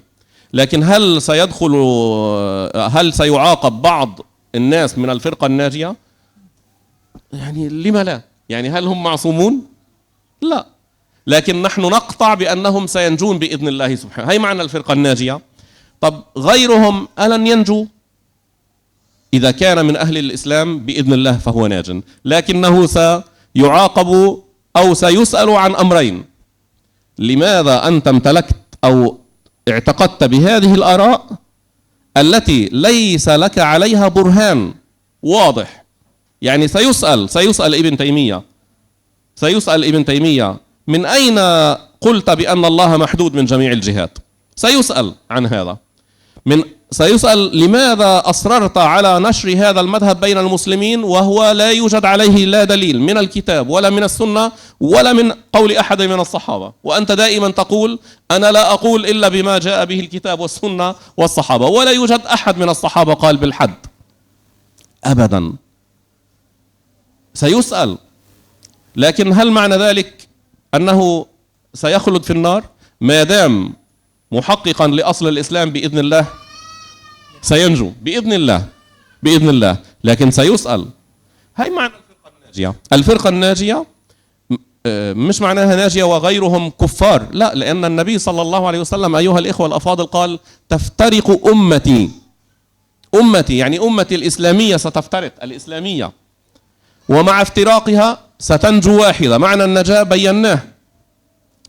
بيناه، وغيرها ما معنى أنها لا تنجو؟ أي ستحاسب على ما اعتقدته في الله وعلى ما فهمته من تعاليم الرسول صلى الله عليه وسلم، كما ستحاسب غيرها على ما اقترفته من معاصٍ. هذا هو ما نفهمه من نص النبي صلى الله عليه وسلم على الفرقة الناجية، خلافا لما يفهمه بعض الناس. يقولون الفرقة الناجية يعني معنى أن كل إنسان غيركم أو كل إنسان غيركم هو كافر أو خالد في النار. لا، ليس الأمر كذلك. كيف يكون ذلك ونحن نقول نحن لا نخرج المبتدع من الإسلام، نحن نحكم على جميع المخالفين ما داموا دخلوا في الإسلام أنهم مسلمون، لا نكفر أحدا من أهل القبلة ما دام هم من أهل القبلة، إذا هم مسلمون، إذا هم في آخر الأمر ينجون من الخلود في النار. والله سبحانه وتعالى أعلم، وهو يوفقنا وإياكم. يبقى فقط عن المسألة وحدة الوجود، لأنه Nah, jadi saya mengambil kesimpulan saja bahwa Syekh mengatakan pertanyaan adalah apakah Wahabiyah termasuk daripada Ahlus Sunnah? Syekh menjawabnya adalah dengan Wahabiyah ini apakah mengikuti pendapat Ibnu Taimiyah atau tidak. Kalau mengikuti pendapat Ibnu Taimiyah, maka banyak pendapat Ibnu Taimiyah itu tidak sama dengan pendapat Ahlus Sunnah wal Jamaah. Ya, jadi pendapat Ibnu Taimiyah banyak sebahagian orang memang nggak berani mengatakan itu karena ya Ibnu Taimiyah kan ya muhaddis, masa sih mungkin pada pendapat yang nggak sama dengan Ahlus Sunnah. Tetapi Syekh dengan yakin mengatakan bahwa beliau punya bukti dan dalil di mana pendapat Ibnu Taimiyah itu tidak sama dengan pendapat yang dianut oleh Ahlus Sunnah wal Jamaah. Terkhusus adalah permasalahan tentang bahwa Allah mahdudun min jamil jihad. Pendapat Ibnu Taimiyah yang mengatakan bahwa Allah itu punya batasan dari segala penjuru, ya. Ada berlaku had bagi Allah Subhanahu wa taala. Itu disampaikan oleh Ibnu Taimiyah dan itu tidak ada satupun dari para sahabat dalam Quran dan dari Sunnah tidak ada dalil sama sekali tentang masalah itu. Padahal Ibnu Taimiyah mengatakan apa yang beliau sampaikan itu semua adalah sesuai dengan pendapat, sesuai dengan Al-Quran dan Sunnah Nabi SAW dan juga para sahabat. Tidak ada sahabat, tidak ada dalam Sunnah, tidak ada dalam Al-Quran pendapat itu. Itu salah satu contoh misalkan di mana Ibnu Taimiyah dalam hal ini tidak sama dengan ini. Maka Ibnu Taimiyah itu sendiri tidak bisa kita katakan daripada Ahlus Sunnah dalam hal ini melihat kepada dalil-dalil dan bukti-bukti yang ada ini. Jadi kalau ada orang mengatakan bahwa dia daripada Ahlus Sunnah, artinya ahlun adalah dia memiliki nisbah, memiliki dalil bukti bahwa dia itu adalah keluarganya misalkan. Kalau saya mengatakan itu keluarga saya punya bukti hubungan erat saya dengan seseorang itu. Maka sekarang kalau katakan Ibnu Taimiyah sebagai Ahlus Sunnah, mana bukti kalau beliau itu adalah keluarga daripada Ahlus Sunnah? Silakan untuk dibuktikan. Yang saya lihat tidak ada seperti itu, kata Syekh. Nah, jadi dan ini juga bagian yang kedua menjawab tentang masalah firqah an-najiyah. Maksud dari firqah an-najiyah yang akan selamat yang kata Nabi dalam hadis itu adalah merupakan umat Islamiyah. Semua orang yang masuk Islam yang satu arah kiblat. Apakah orang yang satu arah kiblat itu mungkin saja masuk dalam diazab oleh Allah? Mungkin saja. Kayak berbuat maksiat, dia masuk nantinya walaupun firqah najiyah masuk dalam neraka tapi dia akan selamat di akhirnya. Bukan bermakna bahwa yang firqah ini selain daripada mereka semuanya kafir, bukan. Tapi yang memiliki yang faza bifahmin salim, mereka yang berhasil memahami agama ini dengan cara yang baik, itu adalah firqah najiyah. Tapi tidak menutup kemungkinan mereka masuk dalam neraka karena maksiat dan kesalahan mereka. Tapi di akhir mereka akan selamat. Itu makna dari firqah najiyah yang kita pahami daripada hadis Nabi sallallahu alaihi wasallam. أما ما يتعلق بوحدة الوجود فأرجو أن تعلموا أن هذا موضوع عميق جدا ومعقد، لكن سأذكر شيئا مختصرا فيه وسأحاول أن أكون واضحا أيضا، وأدعو الله سبحانه وتعالى أن يكون في كلامي أيضا نصيحة لمن يتمسكون بهذا المذهب. أيها الإخوة الأفاضل، نحن المسلمين أمرنا بالإيمان بأنه لا إله إلا الله، أمرنا بتوحيد الألوهية، توحيد ألوهية الله، أن الله سبحانه وتعالى هو الإله لا إله غيره. فالوحدة كما جاء في سورة الإخلاص: قل هو الله أحد، هو الله الذي أرسلك يا محمد، هو أحد، الله الصمد، لم يلد ولم يولد ولم يكن له كفوا أحد. أمرنا بأن نقول لا إله إلا الله، لا إله إلا الله، خلافا لمن يقول هناك آلهة غير الله كالمشركين، أو من يقول ما علمت لكم من إله غيري كفرعون، أو من يقول لا إله أصلا،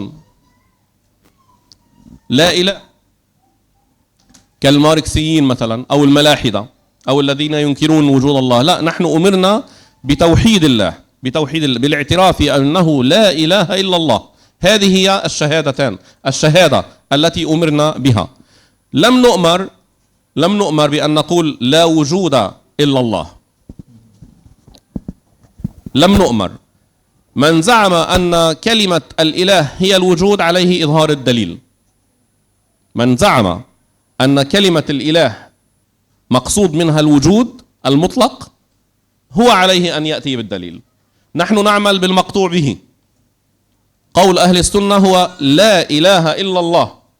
تفسير الإله بأنه الوجود المطلق هذا يجب عليه أن يأتي عليه بالدليل. الآن أن يأتي إنسان ينسب نفسه لأهل السنة ويقول الذي يجب على الناس أن يعتقدوا به هو أنه لا وجود إلا لله، هذا مخالف لأهل السنة. أهل السنة قاطبة اعترفوا بأن الله سبحانه وتعالى له وجود خاص به، واعترفوا بأن هذا العالم له وجود خاص به. حقائق الأشياء ثابتة.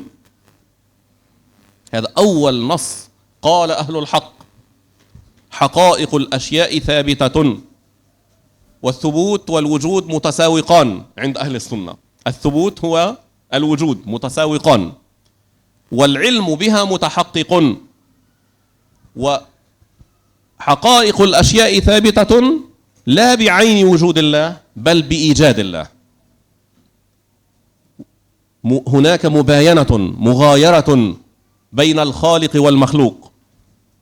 لذلك الإمام الجنيد الله لا يظهر بمظهر المخلوق، الله يخلق المخلوق لا يتلبس به ولا يتجلى بوصف المخلوق، بل يوجده لا في ذاته، يوجده حيث هو مباينا مغايرا له. هذا القدر الذي أستطيع أن أقوله الآن أيها الإخوة الأفاضل. كل من يقول إن وحدة الوجود هي يعني مذهب أهل السنة عليه أن يراجع نفسه فقط. هذا الذي أقوله. أنصحه أنه إذا كان ينتسب لمذهب أهل السنة أن يدعو أهل السنة للمعتمد عند أهل السنة، للمقطوع به عند أهل السنة. المقطوع به عند أهل السنة أن هناك فارقا بين الخالق والمخلوق، أن الله سبحانه وتعالى مغاير لمخلوقاته، أن وجود المخلوقات حادث كان بعد أن لم يكن، ووجود الله قديم، شتان بين الحادث والقديم. قول إمام الصوفية الجنيد التوحيد إفراد القديم عن الحدث. هذه الكلمة التي احتار منها القائلون بوحدة الوجود، احتار كيف يتخلصوا منها. سبحان الله، يعني الذي ألهم الإمام الجنيد بأن يقولها، وذكرت عن غير واحد من أئمة الصوفية المتقدمين من أصحاب الرسالة القشيرية. هذه الكلمة ومثيلاتها احتار فيها أمثال الكوراني وغيره. أنا لا أريد أن أفصل ولا أريد أن يعني أذكر كم عدد الرسائل التي ألفت منهم في محاولة إعادة تأويل هذه الكلمة ليجعلوها إنه كيف إفراد الحادث عن القديم عن الحدث مثلا، كيف الإفراد، وهم لا يقولون بالإفراد بل يقولون نحن قائمون بعين وجوده. والله هذا كلام يا إخوان إنه خطير. أنا عندما يعني أقوله يعني خطير جدا. أهل السنة قالوا نحن قائمون بإيجاده، موجودون بإيجاده لا بوجوده. لذلك الصوفية من أهل السنة يقولون للمتكلمين أترون هذا التعلق الذي تذكرونه في علم التوحيد، تقولون القدرة لها تعلق ولها متعلق، تعلق صلوحي أو تنجيزي. هذا التعلق التنجيزي الذي هو أمر اعتباري هو الذي نسميه المدد. المدد الذي لولاه، يعني لولا أن الله سبحانه وتعالى أراد ثبوته في نفس الأمر لما كان للموجد يعني للمتعلق وجود في نفسه. فنحن دائما قائمون بإقامة الله لا بقيامه، موجودون بإيجاد الله لا بوجوده. واضح كيف؟ وهذا الكلام أيها الإخوة الأفاضل هو الذي كان يشير إليه الإمام الشيخ زكريا الأنصاري في شرحه للرسالة القشيرية، وغيره من أئمة الإسلام من الصوفية وعلماء التوحيد. فقط أنا أرجو الإخوة الأفاضل الذين فعلا هم يقولون إننا من أهل السنة ونحن أشاعرة، لا تخلطوا مذهب الأشاعرة بآرائكم الخاصة. لكم آراء خاصة، نحن نحترمكم ونعترف أن لكم آراء خاصة، لكن ليست هذه هي جوهر أهل السنة، وليست هي متوافقة مع أهل السنة. أنتم تتحملونها لكن لا تحملوها لأهل السنة، والله سبحانه وتعالى يوفقنا وإياكم.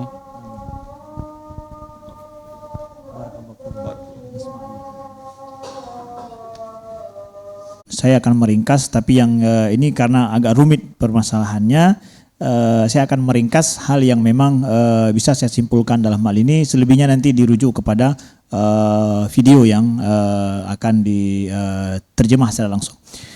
Bahwa yang pertama adalah Syekh mengatakan tentang wahdatul wujud. Beliau enggak menyampaikan siapa yang mengatakan ini itu, tapi adalah pendapat tentang wahdatul wujud merujuk kepada dua nas daripada Al-Qur'an, yaitu firman Allah qul huwallahu ahad, ya. Qul huwallahu ahad, huwa dalam hal ini itu adalah katakan wahai Muhammad, huwa itu Allah, ya. Itu jelas, jangan dibawa kepada pemahaman-pemahaman yang lain, ya. Mana ada pemahaman yang lebih baik daripada kata Nabi sendiri mengatakan Abdullah wa rasuluh. Beliau itu adalah abdun daripada Allah, hamba Allah dan rasulnya. Jadi huwa ini adalah kembali kepada Allah. Nah, kemudian selanjutnya adalah kita juga ada nas yang kedua adalah tentang la ilaha illallah. Tidak ada Tuhan selain Allah. Jadi la ilaha illallah ini adalah menafikan ada Tuhan-Tuhan yang disembah apapun selain daripada Allah Subhanahu wa taala. Nah, kata-kata la ilaha ilah ini ada itu bermakna adalah Tuhan. Itu adalah pemahaman Ahlus Sunnah, ya. Bukan bermakna wujud mutlak, ya. Jadi pemahaman ilah itu adalah bukan wujud mutlak. Maka siapa yang mengatakan ilah di sini bermakna wujud mutlak, maka hendaklah dia membawa dalil. Sedangkan Ahlus Sunnah tidak mengatakan demikian. Siapa yang mengatakan tidak sesuai dengan Ahlus Sunnah, silakan dia membawa dalil, bukti. Apa buktinya tentang bahwa ilah itu dimanakan dengan wujud mutlak itu? Karena pemahaman wahdatul wujud itu mencoba untuk menyatakan bahwa tidak ada wujud selain daripada Allah. Mereka ingin memaknakan ilah itu dengan wujud, sehingga nanti terjadilah pemahaman wahdatul wujud dari situ. Jadi mencoba menafsirkan itu. Makanya Syekh mencoba untuk menjelaskan makna la ilaha illallah itu sendiri apa. Itu menafikan adanya Tuhan-Tuhan yang sebanding dengan Allah yang berhak untuk disembah. Nah, kemudian kita lihat ada Imam Junaid sendiri yang beliau memaknakan tauhid. Ya, kalau tadi adalah kalimatut tauhid la ilaha illallah, Imam Junaid sendiri sebagai a'immah di dalam tasawuf, seorang imam dalam masalah dalam bidang tasawuf, beliau sendiri memaknakan tauhid itu adalah dengan ifradul qadim anil hadis, yaitu membedakan Allah yang qadim, ya, daripada yang hadis. Jadi ada di sana wujud Allah yang qadim, ada yang wujud yang hadis ini. Wujud qadim itu sungguh sangat berbeda dengan wujud yang hadis ini. Jadi wujud qadim itu ada, wujud yang hadis juga ada. Tapi wujud yang hadis ini biijad, ya, dengan dijadikan oleh yang qadim. Jadi ada tapi dijadikan oleh yang qadim. Itu yang disebut oleh Syekh dengan apa? Wujud kita itu madad, ya. Wujud yang hadis itu adalah madad, adanya sebuah anugerah, sebuah rahmat bahasanya juga madad ini daripada Allah. Karena itu kita terus ada. Kalau Allah enggak ada madad daripada Allah, maka kita tidak akan ada wujud kita itu. Maka ini yang kemudian banyak dari makna tauhid yang disampaikan oleh Imam Junaid ini, banyak mereka yang mengatakan wahdatul wujud, keheranan dan kesulitan bagaimana memaknakan kata-kata Imam Al-Junaid ini. Alhamdulillah Allah mengilhamkan kepada Imam Junaid untuk mengatakan perkataan ini. Jadi ini bisa dijadikan sandaran juga bagi yang mengatakan dalam orang sufiyah tentang wahdatul wujud, dengan kita menafikannya dengan apa yang disampaikan oleh Imam Junaid tersebut, ya, yaitu ifradul qadim anil hadis. Nah, dan ini dinukilkan banyak oleh para ulama-ulama tasawuf di dalam kitab Imam Al-Qushairi. Kemudian nuktah yang dinasihati kita oleh Syekh dalam hal ini adalah, nuktahnya apa tadi? Kan Maulana tansahna an al-muta'allaq bil wahdatil wujud, tansahna أي واحد يعني من أهل السنة يدعي أهل السنة ويقول بوجود أنه عليه أن يلتزم بمذهب أهل السنة. إذا هو مال لوحدة الوجود هذا رأيه الخاص. أيوة نعم. خلينا نكون واضحين، أهل السنة هو المعتمد. من له رأي خاص وأذواق خاصة بينه وبين خاصة. ما شاء الله. لا ينشرها على عامة الناس. Nah, jadi Syekh mengatakan apa yang kita sampaikan ini adalah pendapat mu'tamad daripada Ahlus Sunnah. Nanti kalau maka Syekh menasihati kita semua, tolong jangan campur adukkan permasalahan atau pendapat kita dengan pendapat yang mu'tamad daripada Ahlus Sunnah. Kalaulah kita punya pendapat sendiri dalam masalah yang pelik seperti itu, jangan bawa-bawa Ahlus Sunnah ke dalam itu. Jangan dicampur adukkan dan kemudian jangan diajarkan atau disebarkan kepada orang lain. Jadi pisahkan mana yang merupakan pendapat yang mu'tamad daripada ahlu sunnah dan mana lain adalah pendapat daripada pribadi kita atau pribadi seseorang. Syekh tidak mau menyampaikan nama-nama siapa gitu ya, yang berpendapat yang menurut beliau adalah itu pendapat pribadi, bukan bagian daripada ahlu sunnah. Jadi Syekh menasihati kita dalam hal ini ya. Jadi selengkapnya boleh nanti dirujuk karena ini sensitif, jadi saya tidak khawatir salah dalam saya menerjemahkan. Selengkapnya boleh dirujuk kembali dalam video insya-Allah. Tapi inilah mulakhas daripada yang disampaikan oleh Syekh tentang wahdatul wujud itu. Wallahu a'lam wa nisbatul ilmi ilaihi aslam.